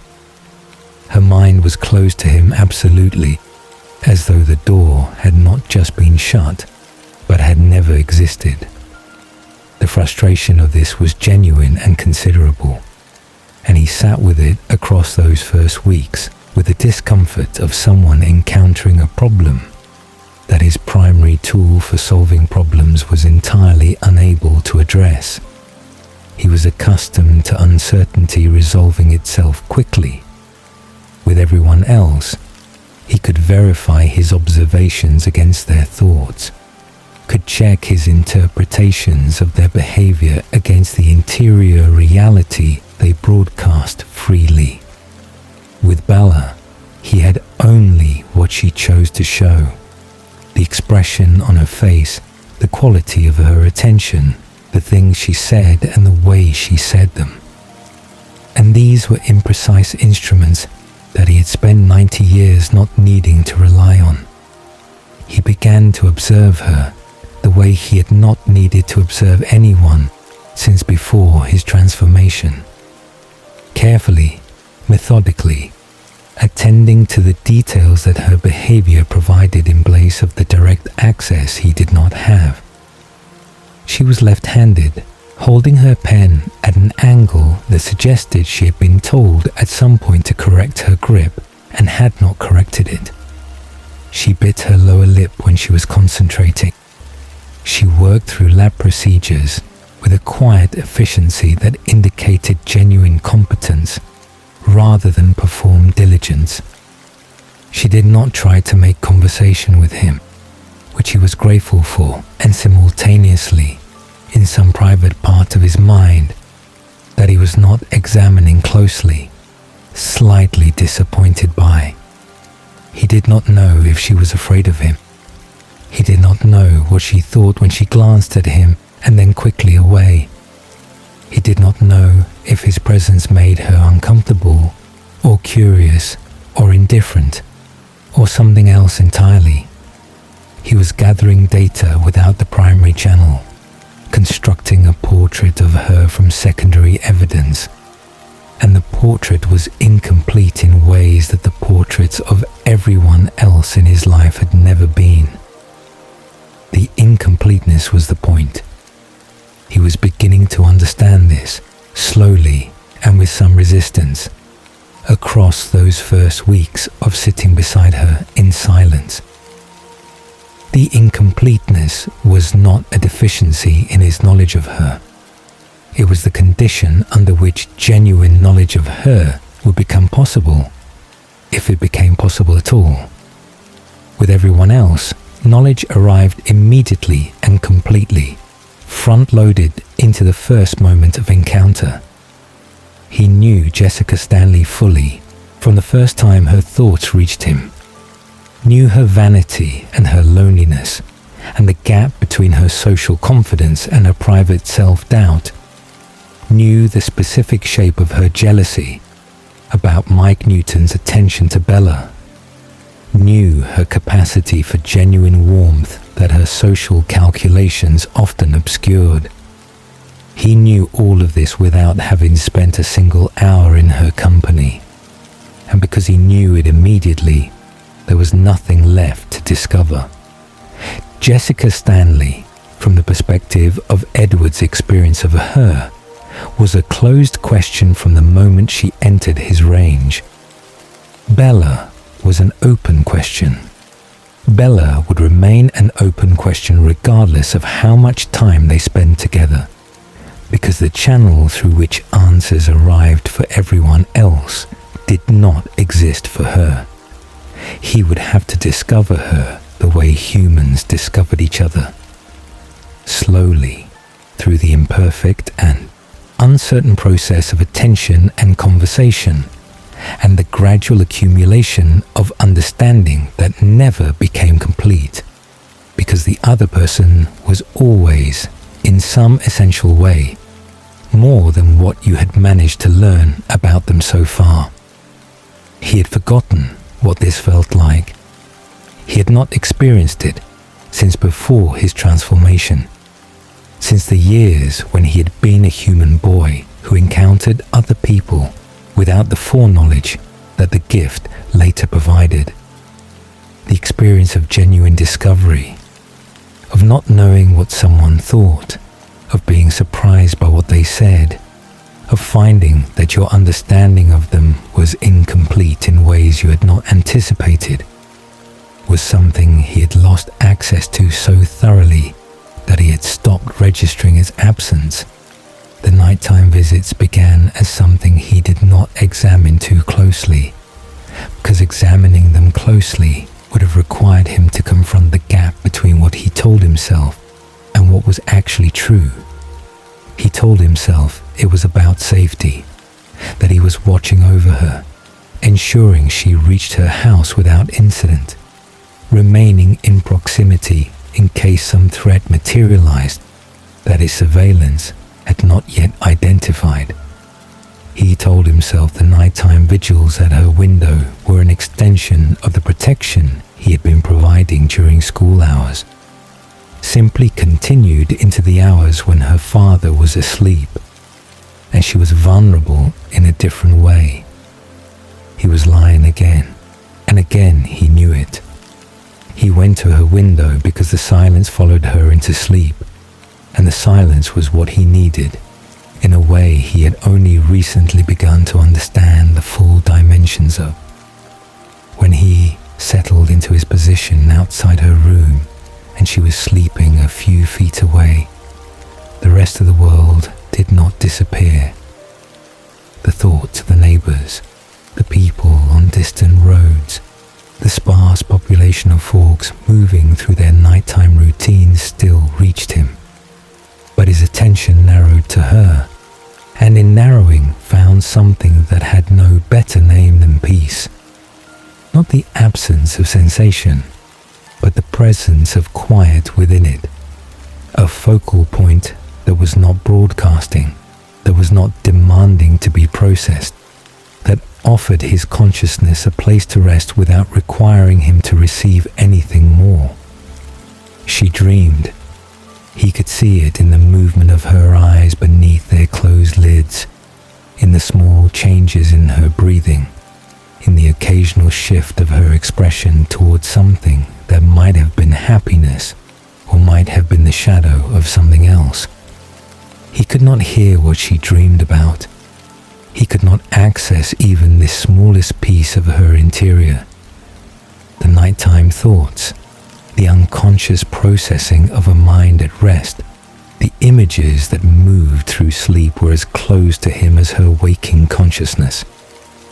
She was mysterious even here. More mysterious perhaps, because sleep removed removed the information that behavior and expression provided during waking hours, and left him with only her heartbeat and her breathing and the complete permanent inaccessibility of whatever was happening inside her mind. He found he did not mind the not knowing. This was the realization that arrived slowly across those nighttime hours, and then all at once, with the particular clarity of something that has been approaching for long enough, that its arrival should not have been surprising. He did not mind that she was inaccessible to him. He had spent 90 years minding, at various levels of conscious acknowledgement, the fact that he could not escape the access his gift forced on him. He had minded the noise and the invasion and the impossible intimacy of knowing everyone immediately and completely. He had not known that the opposite of minding this was what he was experiencing now, because he had never experienced the opposite before. The night she said his name in her sleep, his name and nothing else, emerging from whatever dream was moving through her silent mind as a single word spoken in a voice soft, with a particular vulnerability of unconsciousness. He left. He climbed back out the window and ran into the forest, and put miles between himself and the house before he stopped moving, standing in the dark between the trees, with his heart silent in his chest, and his mind full of the sound of his name in her voice. She was thinking about him in some way he could not access. She was carrying him into her sleep, into the most private space a person has, and whatever she was doing with him there. Whatever the dream contained, whatever context his name existed in within her unconscious mind, was something he would never know. She was real in a way that people whose minds he could read had stopped feeling real to him. He could know everything about Jessica Stanley from the first moment she entered his range, and Jessica Stanley had, as a result, never fully felt like a person to him, never felt like someone who existed independently of his perception of her, someone who had an interior life that was genuinely her own and not simply material delivered for his consumption. Bella felt like a person, the realest person he had encountered in 90 years, and the reason was the thing that should have made her least knowable. The complete and total privacy of her mind, the silence that refused him everything, and by refusing him everything gave him back the experience of encountering someone he could not already see the whole of. The paradox of it settled into him across those weeks like something that had always been true and had simply been waiting for the right conditions to become visible. The one person he could not read was the only person he had ever truly wanted to know. The silence that denied him access was the condition under which genuine interest in another person had become possible for him again. After decades of finding everyone immediately and completely knowable, and therefore at some level, he had never wanted to examine, not quite real.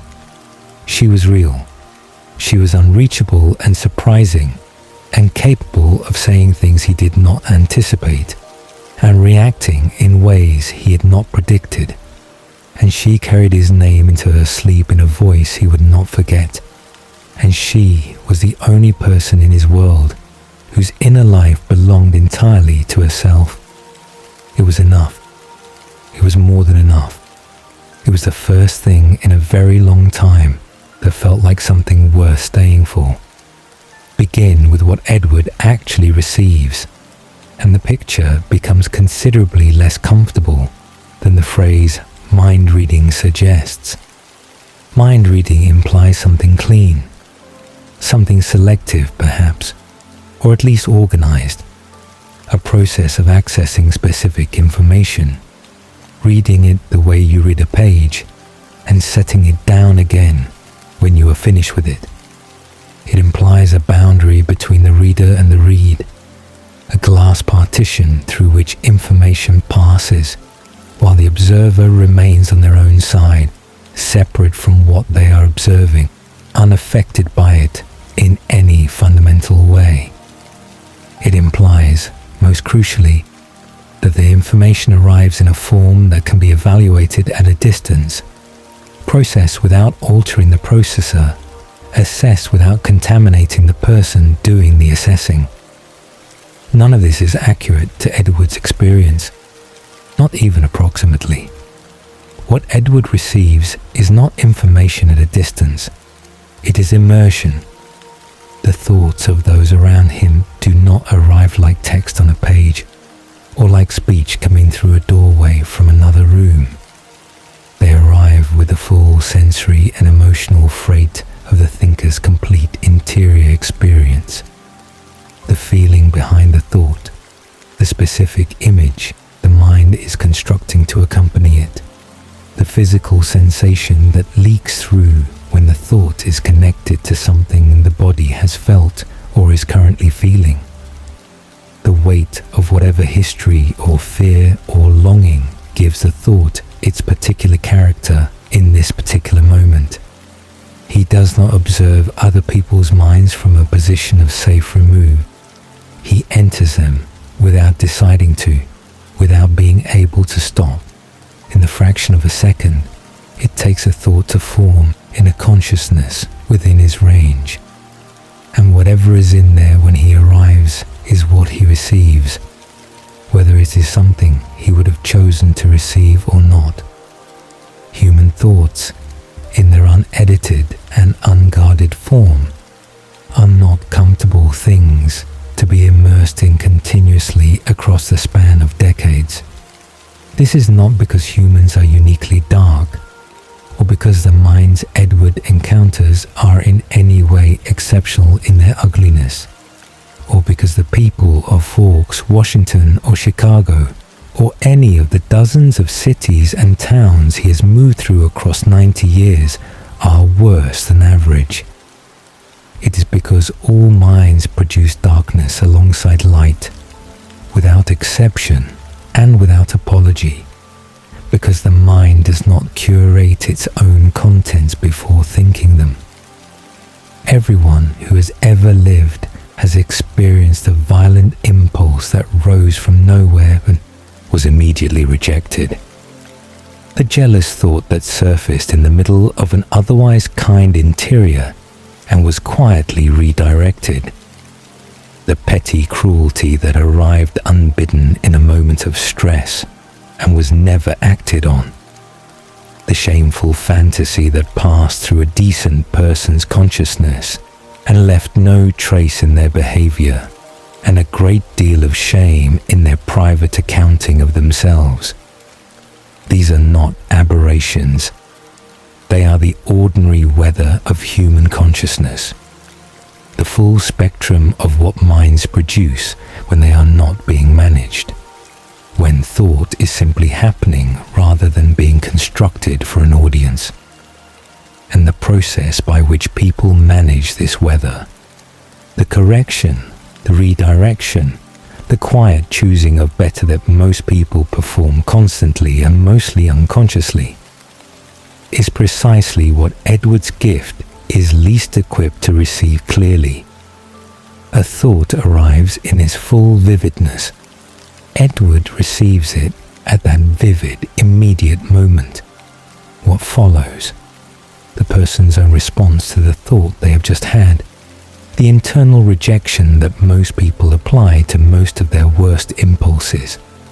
The gentle or abrupt redirection of consciousness away from the dark place it briefly occupied arrives more quietly, less vividly, sometimes so subtly that the gift transmits it only as a faint softening at the edges of what came before, barely distinguishable from the ordinary fading of a thought whose moment has passed.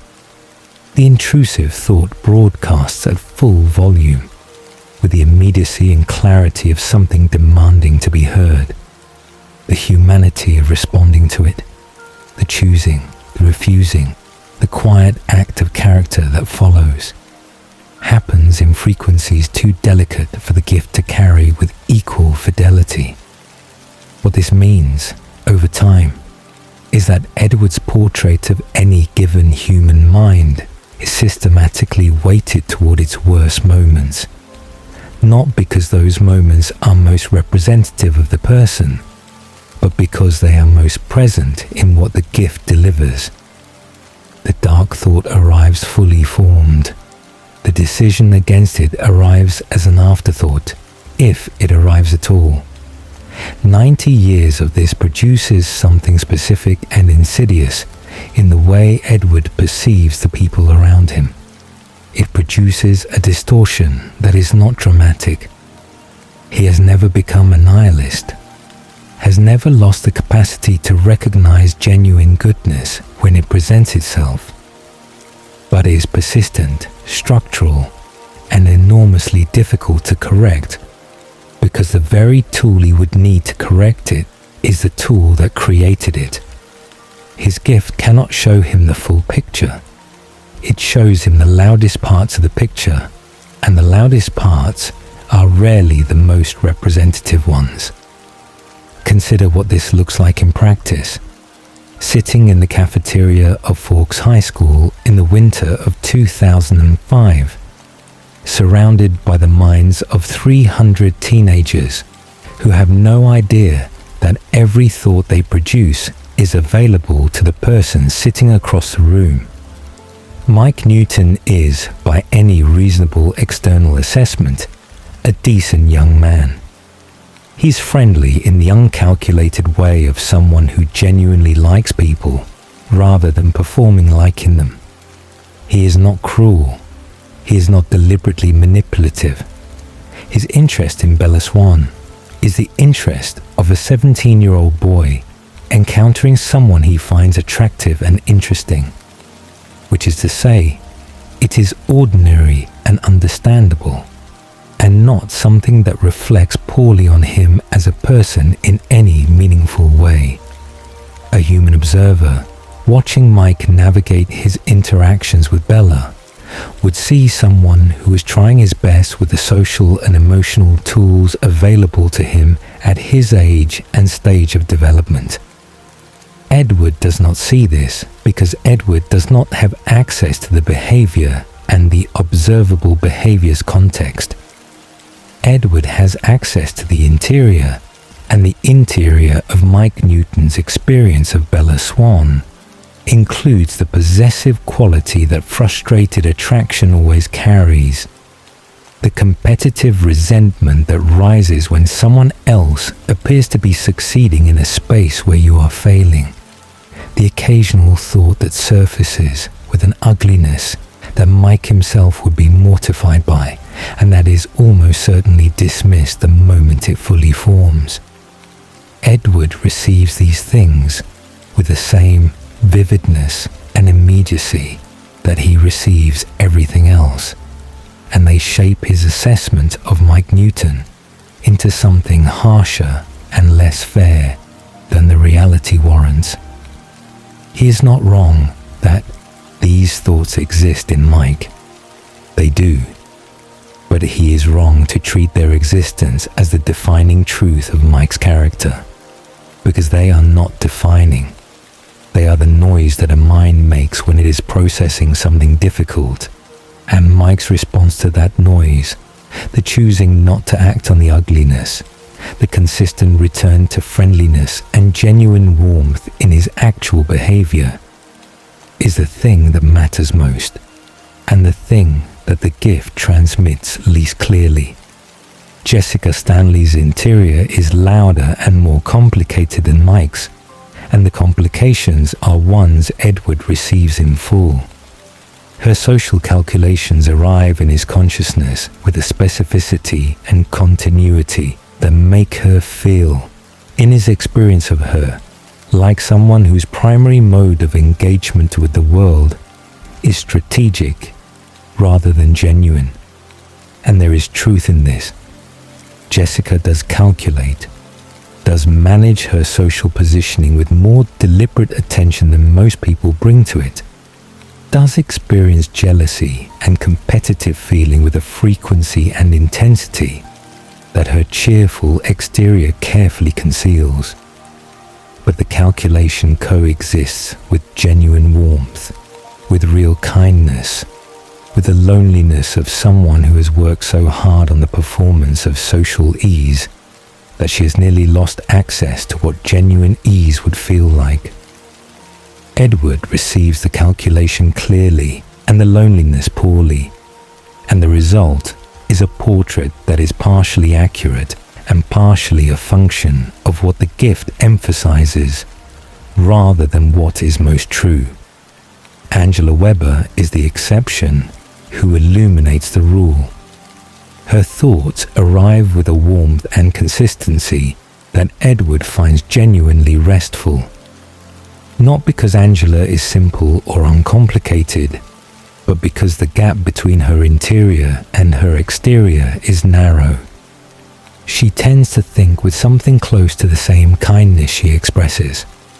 What she broadcasts tends to match what she shows, and the matching means that Edward's gift-mediated experience of her aligns more closely with who she actually is than his experience of almost anyone else.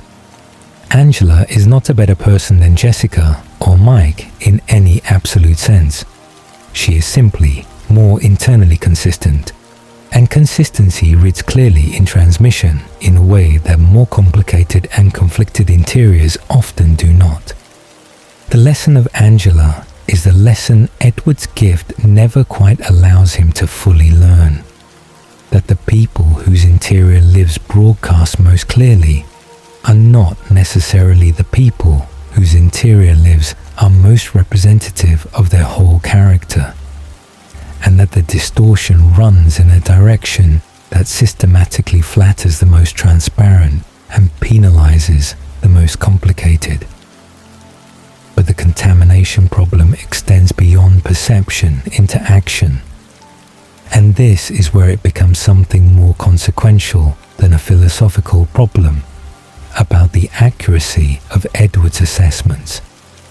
He left Carlisle in 1927, carrying a philosophy he had built from the specific data his gift provided, and the philosophy had the seductive quality of being constructed from something real. He could hear killers planning murders. He could hear predators selecting victims with an explicitness that left no room for charitable interpretation. He could access violent intention before it became violent action, could follow the thought from its first formation through its full development with a completeness of knowledge that no human authority could approach from any angle. The knowledge felt like it was asking something of him. It felt like obligation dressed as ability, like the gift had a purpose that he was failing to fulfill by remaining passive. He left. He began to select targets. He began to hunt. His initial criteria were strict. Men whose thoughts contained not just violent impulse but developed, sustained violent intention. Men who were planning, actively and in detail, harm to specific people. Men whose minds had already incorporated violence not as a passing thought, but as a project. He followed these men, sometimes for days, listening to the complete interior broadcast of their intentions alongside whatever else their minds contained, and he waited for the certainty that the gift allowed him to reach before acting. The certainty was never incomplete. This was part of the problem. The gift gave him a quality of conviction about his targets that was unlike anything achievable through human methods of investigation. And that quality of conviction made the action feel clean in a way that the action was not. He knew what he knew with absolute certainty. He was simply wrong about what that knowledge was sufficient to justify. The human blood was everything that animal blood had always failed to be, and the satisfaction of it went deeper than the physical relief of the thirst. It satisfied something that had been building for years without his full acknowledgement.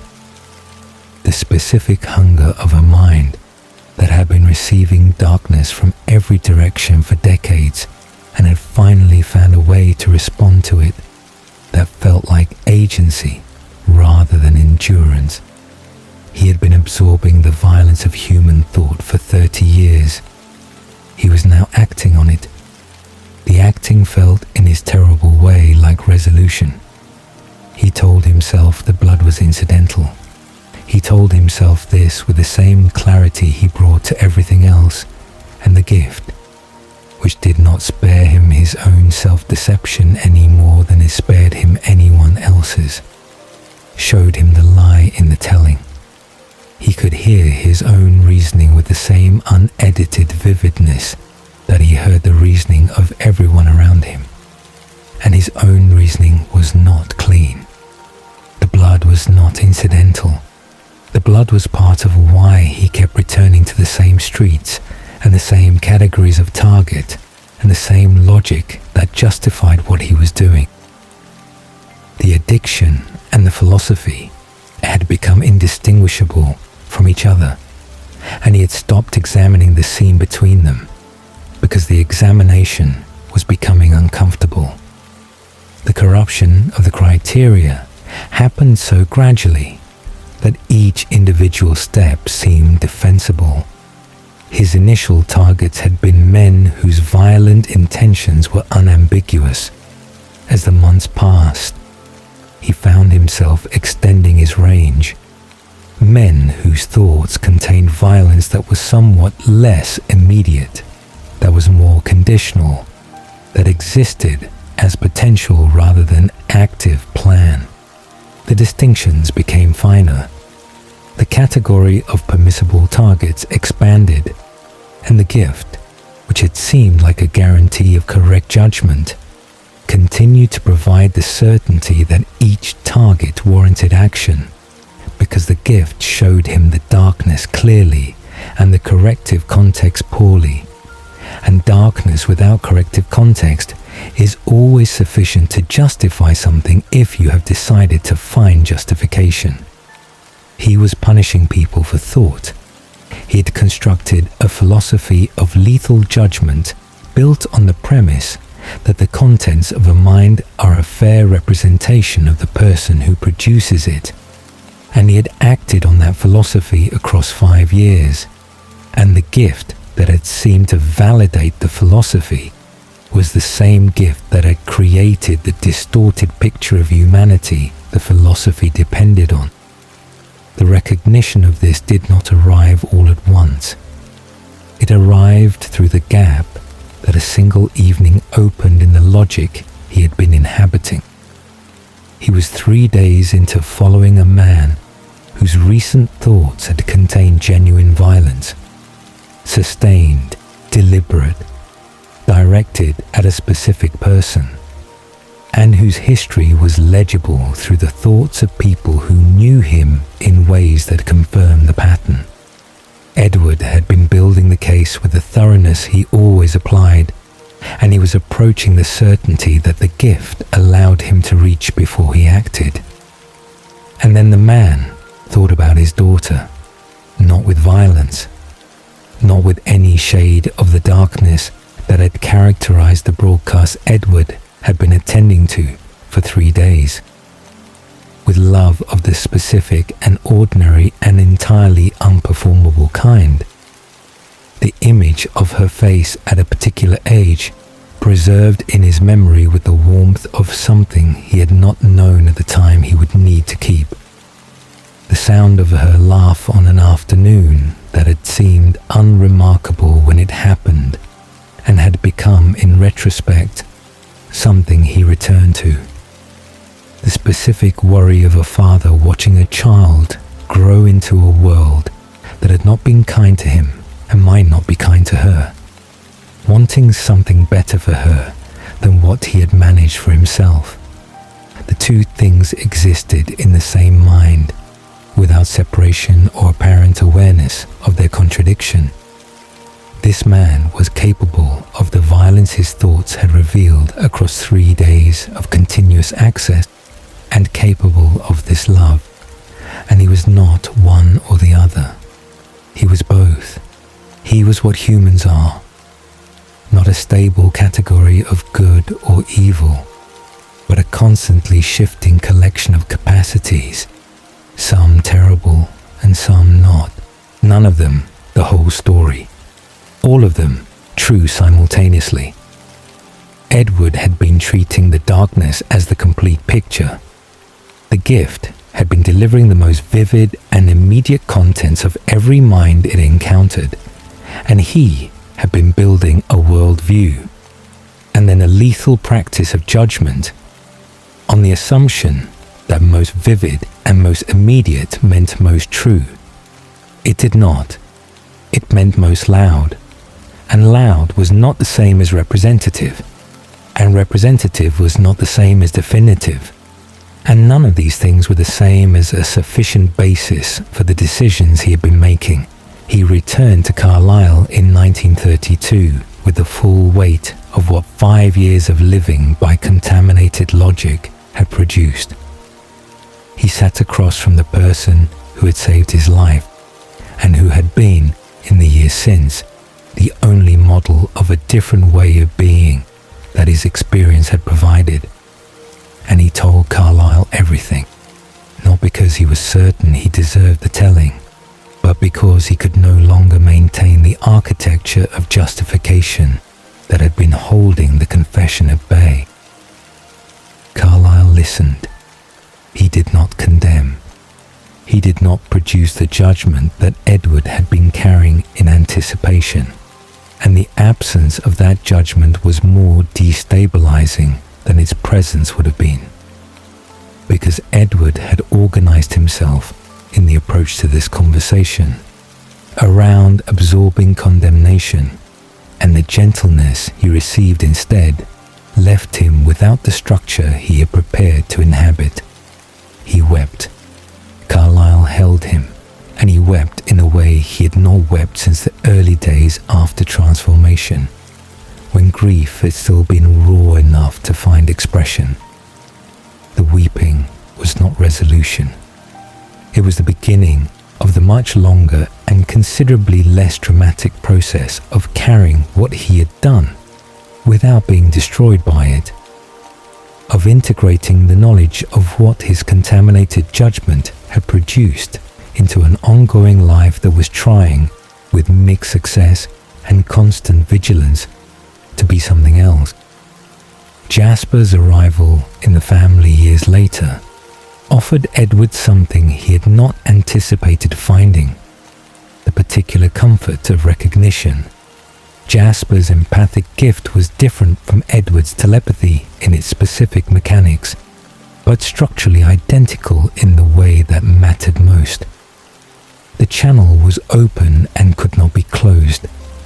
The transmission was involuntary and continuous. The boundary between what originated inside and what had arrived from outside was constantly being eroded by the ongoing flood of other people's interior experience registering in his own body as sensation he had not chosen to feel. Jasper felt the emotions of everyone around him, their joy as his joy, their pain as his pain, their thirst as an addition to his own that compounded the already significant challenge of managing a nature that had never made management easy. The feedback loop this created was something that only Edward, among the family, fully understood from the structural level rather than the observational one.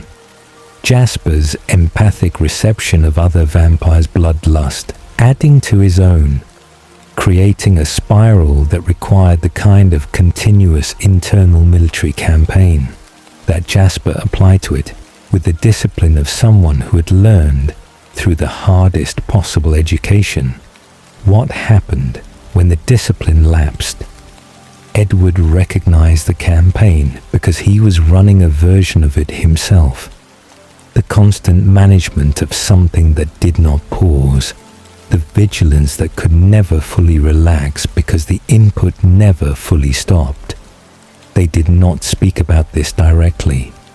The family's deepest understandings often moved through channels that did not require speech, and in a family where Edward could hear what people were thinking and Jasper could feel what people were feeling, there was sometimes very little that speech needed to add. But the recognition was real, and it mattered to Edward in ways that he would not have been able to fully articulate.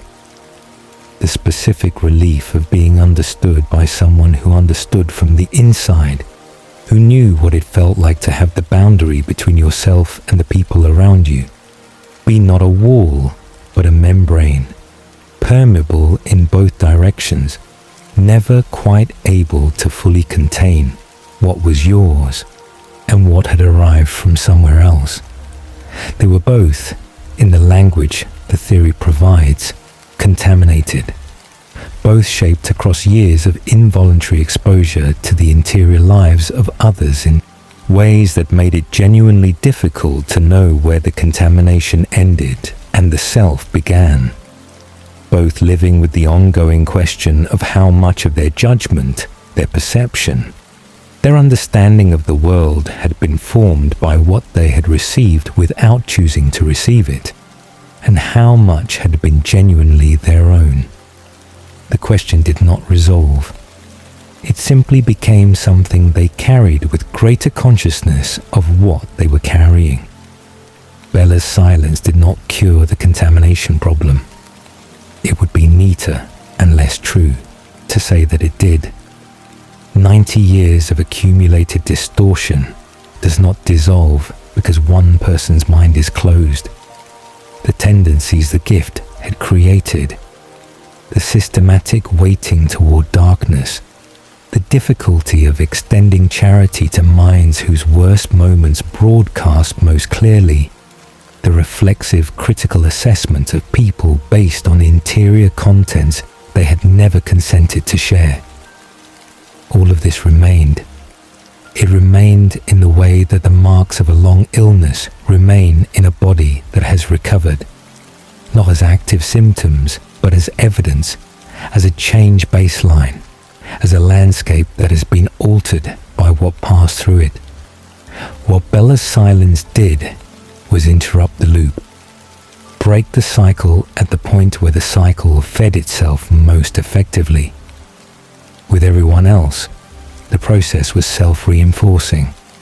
The gift delivered dark thought shaped judgment, judgment shaped perception, perception filtered new reception, emphasizing what confirmed the established picture and de-emphasizing what complicated it. Each rotation tightened the distortion incrementally, and there was no point in the cycle where external correction could enter, because the external correction would have required the gift to deliver what the gift was structurally unable to deliver clearly. Bella could not be incorporated into this cycle. The cycle required her thoughts, and her thoughts were not available. Edward could not receive her worst moments before she had the chance to reject them. He could not assemble a portrait of her from the loudest and least charitable contents of her interior broadcast. He could not apply to her the same gift-mediated assessment that had made everyone else simultaneously knowable and diminished. He had to encounter her the way humans encounter each other, which is to say imperfectly, incrementally, with the constant awareness that his understanding of her was incomplete and might remain so. He had to extend her the charity that the gift made structurally unavailable to extend to everyone else, not as a conscious, ethical choice, but as a simple consequence of not having the information that usually short-circuited charity before it had the chance to operate, and in being forced to extend that charity. in being compelled by her silence to encounter her as someone whose full humanity he could not immediately assess, and therefore had to assume he found something that the gift had spent 90 years making it impossible to find in anyone. He found a person who was more than her worst moments, experienced as more than her worst moments, because her worst moments were not available to him, and what was available instead was the slow accumulation of actual attention paid to someone who remained genuinely unknown. The contamination problem had no solution that the gift itself could provide, but Bella Swan, without trying and without knowing, had shown him what it looked like when the problem was temporarily suspended.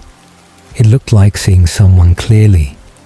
It looked like the ordinary and profound experience of encountering another person without the advanced knowledge that forecloses genuine discovery.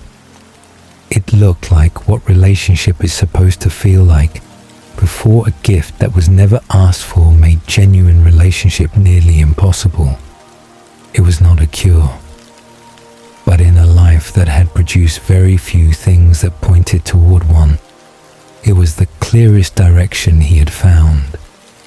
There is a question that sits at the center of everything Edward Cullen is, and it is a question he has never fully allowed himself to examine directly. Not because he lacks the intelligence to examine it, and not because the answer is genuinely unclear to him in the way that hard moral questions are sometimes genuinely unclear, but because sitting with it fully, following it through to the conclusions it produces, refusing to stop at the point where the conclusions become uncomfortable, would require him to confront something about the nature of his existence that is considerably more difficult than the more familiar discomfort of the thirst.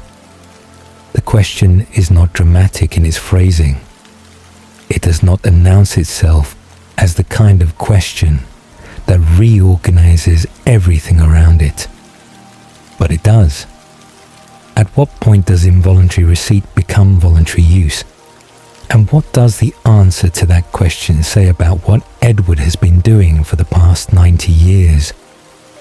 The instinctive response, the response Edward has organized his ethical self-understanding around, the response that most people would offer on his behalf if they understood the situation at all, is that he cannot be held responsible for what he hears. He did not ask for the gift. It was not chosen from among available options, not installed by his own will, not accepted as part of a bargain he entered knowingly. It arrived with his transformation in 1918, uninvited and unchosen, as much a part of what the venom made of him as the thirst and the stillness and the cold. It has operated without pause since the moment his eyes opened on that candlelit room in Chicago, and it has never once asked his permission to continue doing so. He is, in this framing, a passive receiver. The ethical weight of involuntary receipt, by this reasoning, is minimal, because ethical weight requires the presence of choice, and where there is no choice, there is no meaningful responsibility. This framing is true as far as it goes, and it does not go nearly far enough. The problem with limiting the analysis to receipt is that receipt is not where Edward's relationship with his gift ends. It is where the relationship begins, and what follows is neither passive nor involuntary nor ethically weightless. What follows receipt, the decisions he makes, the judgments he forms, the actions he takes, the way he moves through the world and shapes its outcomes for the people around him.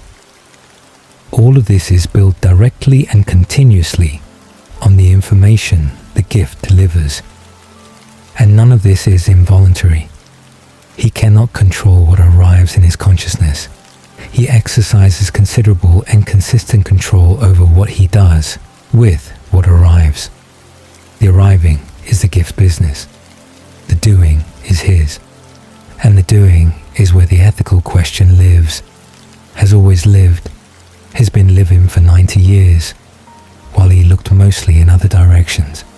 He uses the gift. He uses it deliberately, continuously, as the primary basis on which he navigates every situation he encounters, every interaction he has, every decision he makes about the people around him, and how to engage with them. The gift delivers information. He decides what the information means and what to do with it.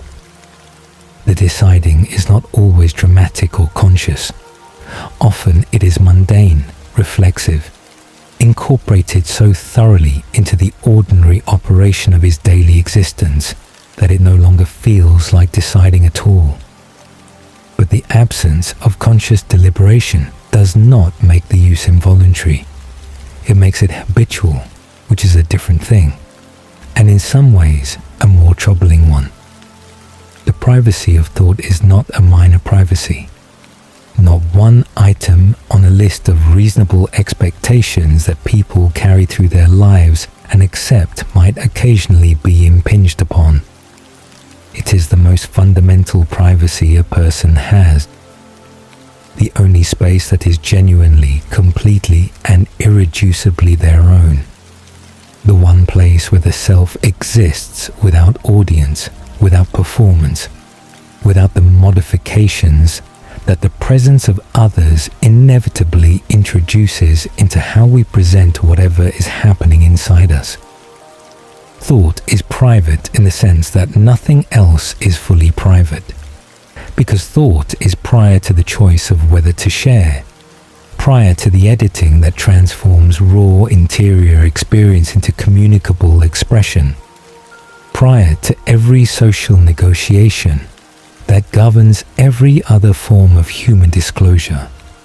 Before you decide what to say, before you decide how to say it, before you decide whether to say anything at all, there is the thought, and the thought, in every human life that has ever been lived until Edward Cullen entered the world, has been inviolably the thinker's own. Every person whose mind Edward reads has not agreed to share that interiority with him. They are not aware they are sharing it. They have no means of protecting it, no method of detecting that protection is necessary, and no recourse of any kind after the fact.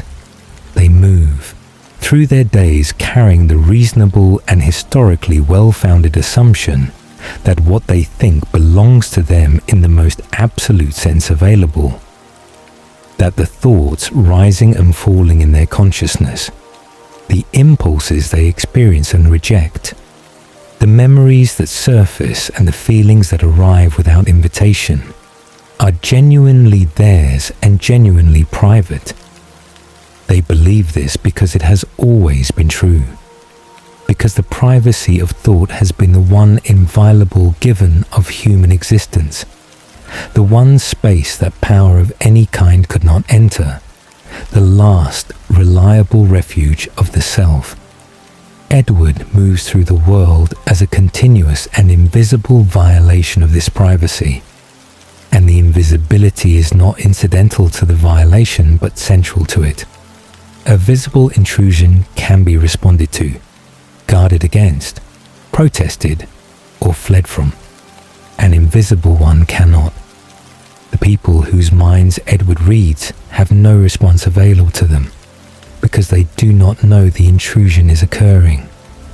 They cannot guard against what they cannot perceive. They cannot protest what they have no evidence of. They are exposed in the most complete possible way to someone who appears, from the outside, to be simply a quiet and perceptive young man, and the completeness of the exposure is enabled entirely by their ignorance of it. The scale of this, accumulated across 90 years of continuous existence among humans, is worth sitting with, rather than moving past quickly. He's read the minds of thousands of people. Students in the dozens of schools the Cullens have cycled through across the decades. Patients in the hospitals where Carlyle has practiced medicine. People who came seeking care and received it alongside an invisible intrusion into their most private thoughts. Neighbors in the communities the Cullens have inhabited and then departed, leaving behind no evidence of what was taken. Strangers passed on streets in cities across the country. Their interior monologues were received and processed in the time it took to walk past them on the sidewalk. None of these people knew. None of them consented. None of them had any awareness that the interior life they believed to be their own was being received in real time and in complete detail by someone who moved among them undetected. He has formed judgments about thousands of people based on the contents of their minds. He has made decisions about who to trust, who to avoid, who deserves his patience and who his contempt, who poses a threat and who is simply annoying, who is capable of genuine goodness and who has given up trying. All of this based entirely on information they never chose to provide, and in most cases would have been devastated to know he possessed. He has shaped the outcomes of interactions, navigated social situations, positioned himself and his family advantageously within communities, made choices that affected the lives of people around him, using knowledge that was obtained without consent, used without disclosure, and that could not have been obtained any other way. The argument that he cannot help what he hears is an argument about receipt.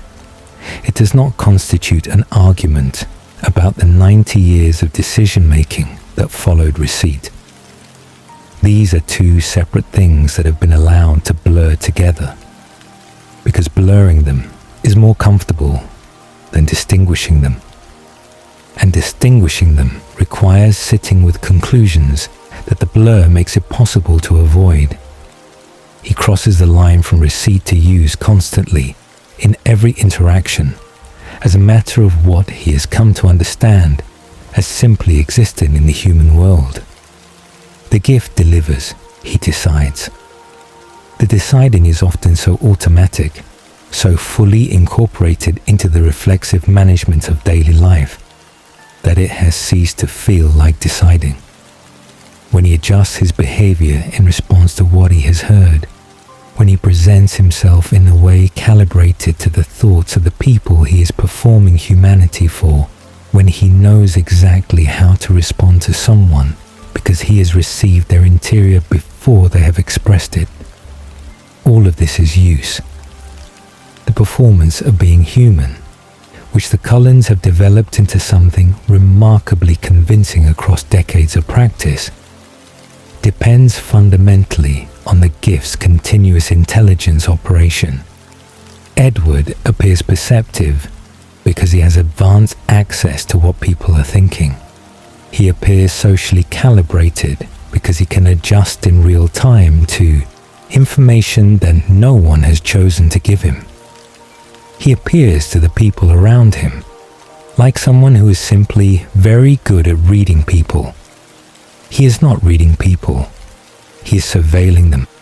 He is conducting continuously and invisibly an intelligence operation that extends to every mind within his range, and the results of that operation inform every interaction he has with every person he encounters.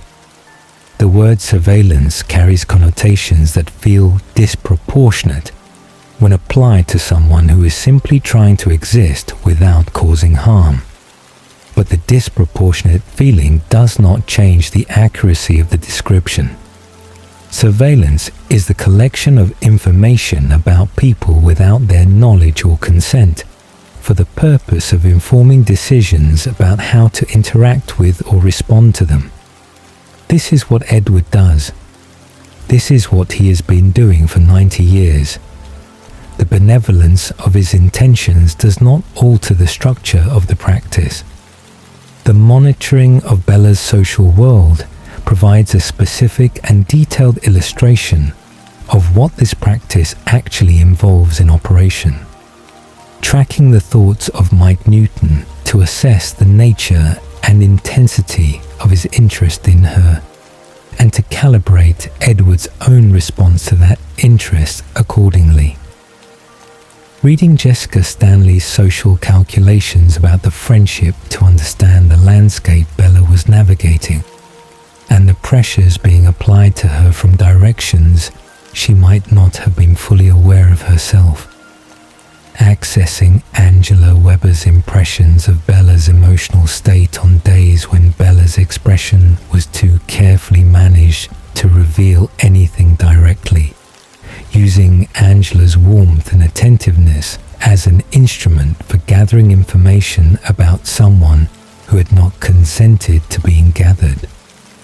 Assembling these simultaneous feeds into a composite picture of Bella's daily experience that was more comprehensive and more accurate than anything direct observation could have produced, and using that picture to inform his own behavior toward her and others around her. All of this happened without Mike Newton's knowledge, without Jessica Stanley's knowledge, without Angela Weber's knowledge, without Bella's knowledge. It happened using the private thoughts of people who believed their thoughts were private, conducted for the benefit of someone whose interest in the subject was neither disclosed nor consented to by any of the people whose minds were being used as instruments for pursuing it.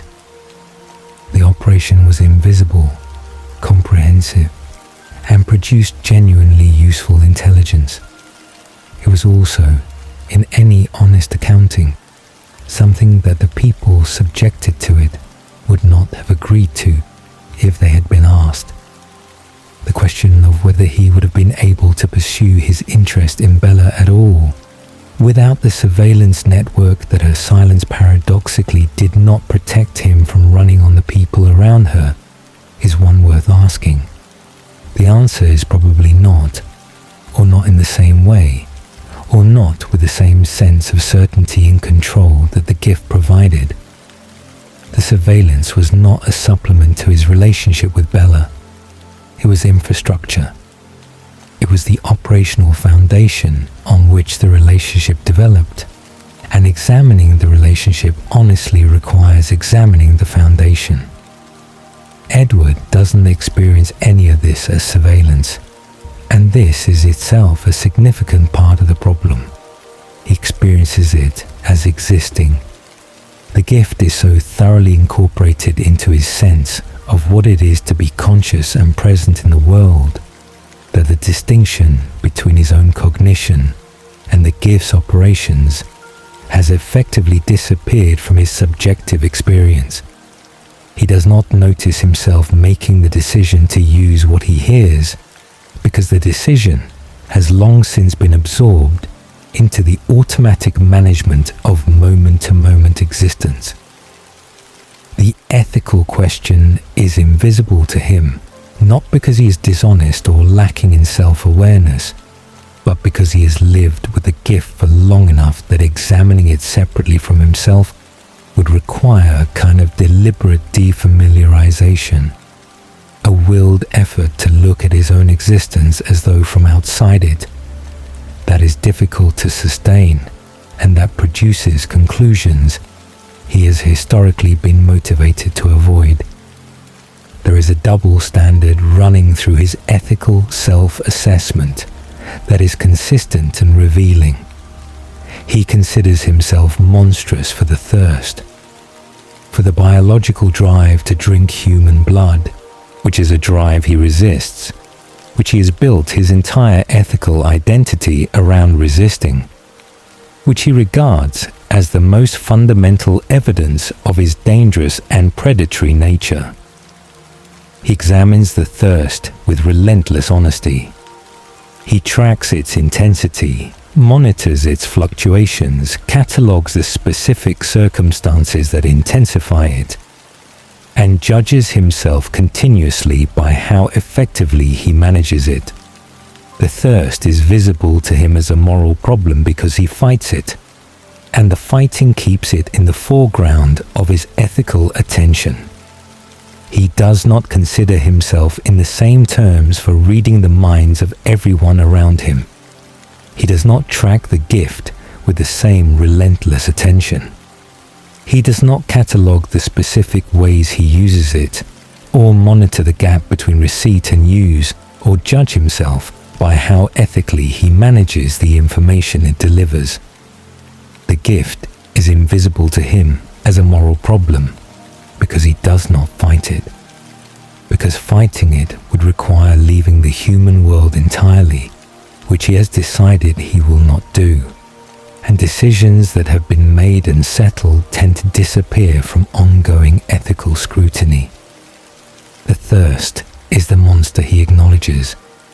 The gift is the practice he has domesticated so thoroughly that it no longer registers as requiring acknowledgement. Both of them shape everything about how he moves through the world. Only one of them is examined. Aro Volturi provides the clearest external reference point for what Edward's gift looks like when the ethical constraints around it are removed entirely. And the comparison is instructive precisely because it is uncomfortable. Aro can access every thought a person has ever had through a single point of contact. Not the current broadcast of a mind in real time, but the entire historical archive of a person's interior life. Every thought and feeling and experience they have ever had, delivered instantaneously through touch. The Volturi, with Aro at their center, maintain their position through knowledge obtained without consent, through a surveillance apparatus that extends across the entire vampire world, through the systematic collection of other people's most private information as the primary instrument of power. Aro does not experience what he does as surveillance or violation. He experiences it as his nature, as his gift, as the expression of what he is. He uses it continuously without examination, as the foundation of everything he does. Edward is not Aro. This requires saying clearly, because the differences are real and consequential. Edward does not seek power over others. He does not use what he receives to dominate or manipulate or destroy, does not construct institutional apparatus around the gifts, capabilities, does not experience the violation of other people's privacy as pleasurable or desirable in itself. He would, if he could, have a different gift or no gift at all. These differences matter. They are not nothing. But the structure is the same structure. Knowledge obtained from other people's minds without their consent, used as the basis for decisions that shape the lives of the people the knowledge was obtained from. The intentions differ. The scale differs. The institutional expression differs enormously. The underlying practice does not. Edward is a small, largely benevolent, genuinely tortured instance of the same principle that the Volturi represent at their most concentrated and least apologetic. The principle is not transformed by the goodness of the intentions of the person applying it, even when those intentions are genuine. The Port Angeles sequence brings all of this into the sharpest possible focus, because it presents the strongest available case for the use of the gift, and simultaneously makes the clearest possible case for why the use requires examination. Edward drove to Port Angeles on that evening because he had decided to follow Bella.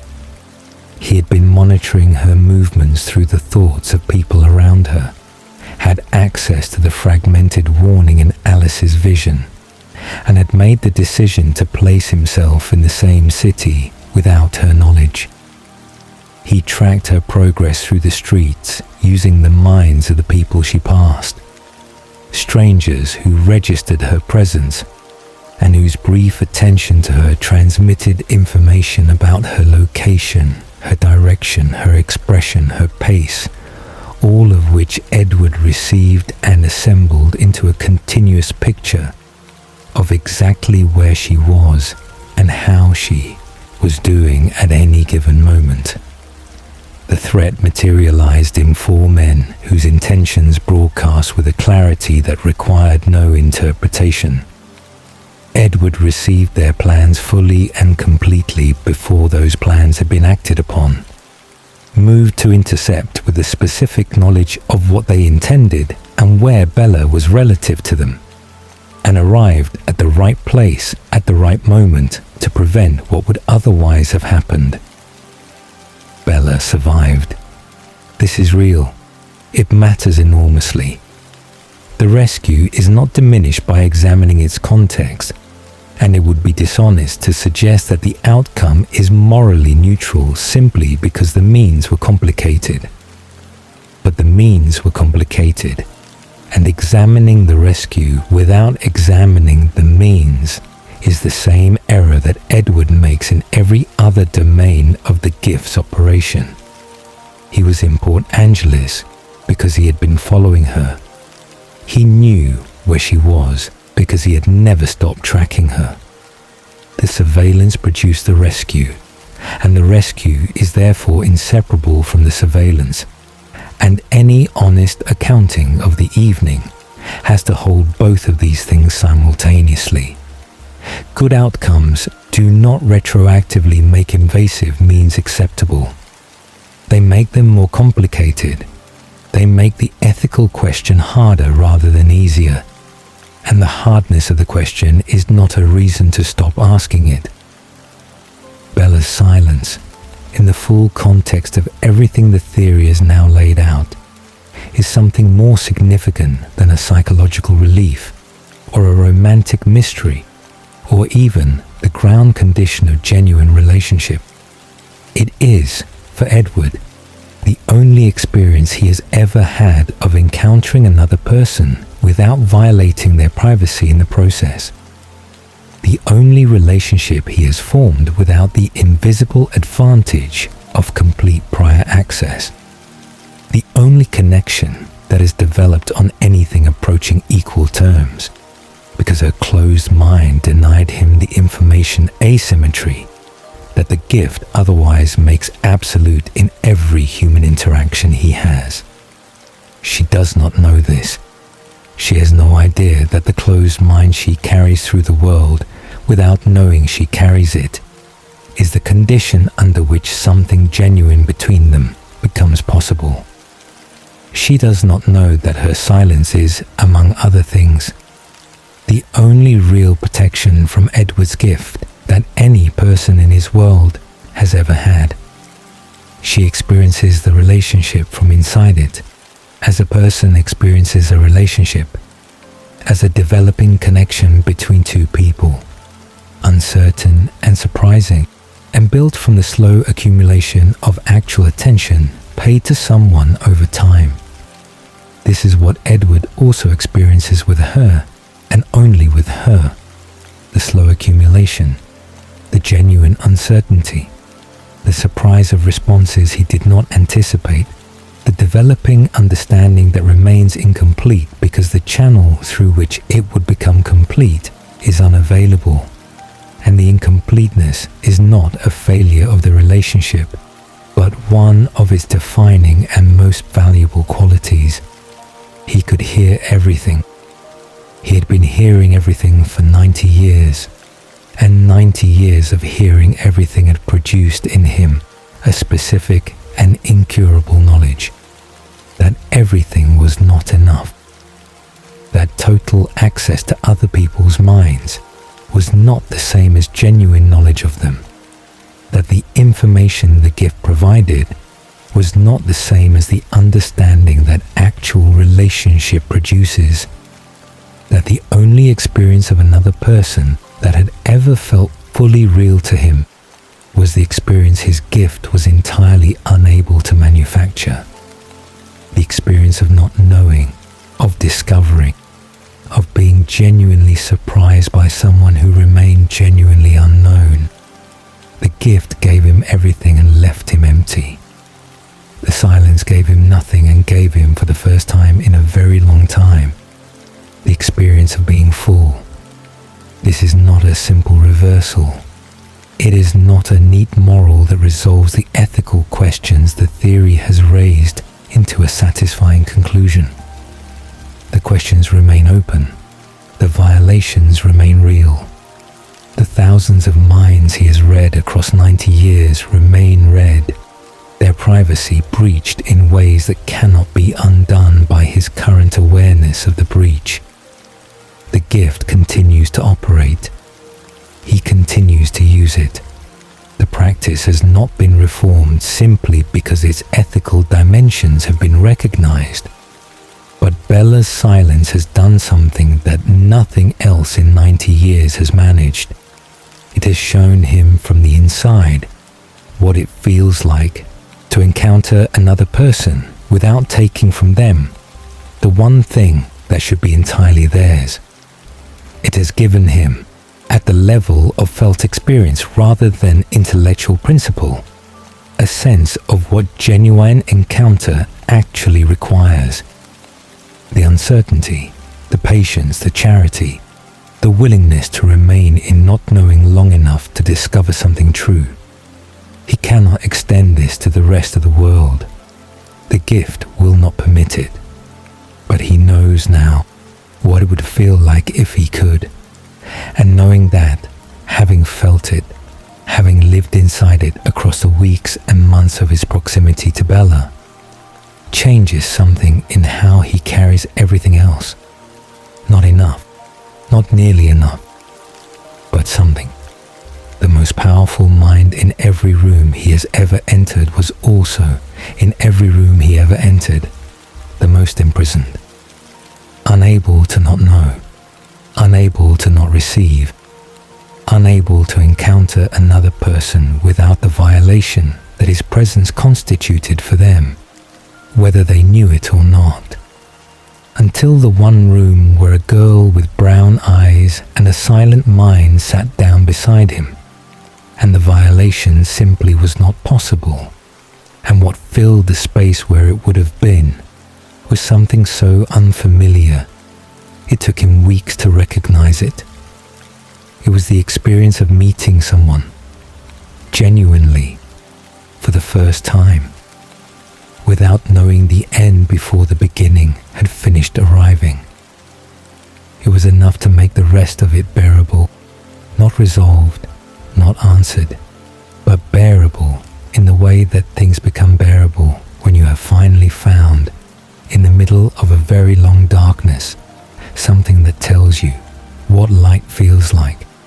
Return for a moment to the biology classroom, the door swinging open, the air changing. A boy who died at 17, who woke as something that could hear every mind in every room he would ever enter for the rest of forever, except one, a mind that never broadcasted, a silence that asked nothing of him and gave him, without knowing it, the only thing he had needed for a century, without knowing how to name it: peace. Not the absence of danger, not the resolution of everything the gift had cost him across 90 years of noise and contamination, and the quiet ethical weight of knowing too much about too many people who never chose to be known. Just peace. The simple, radical peace of a mind that could finally rest against something that did not demand to be received. He could hear everything. He always would.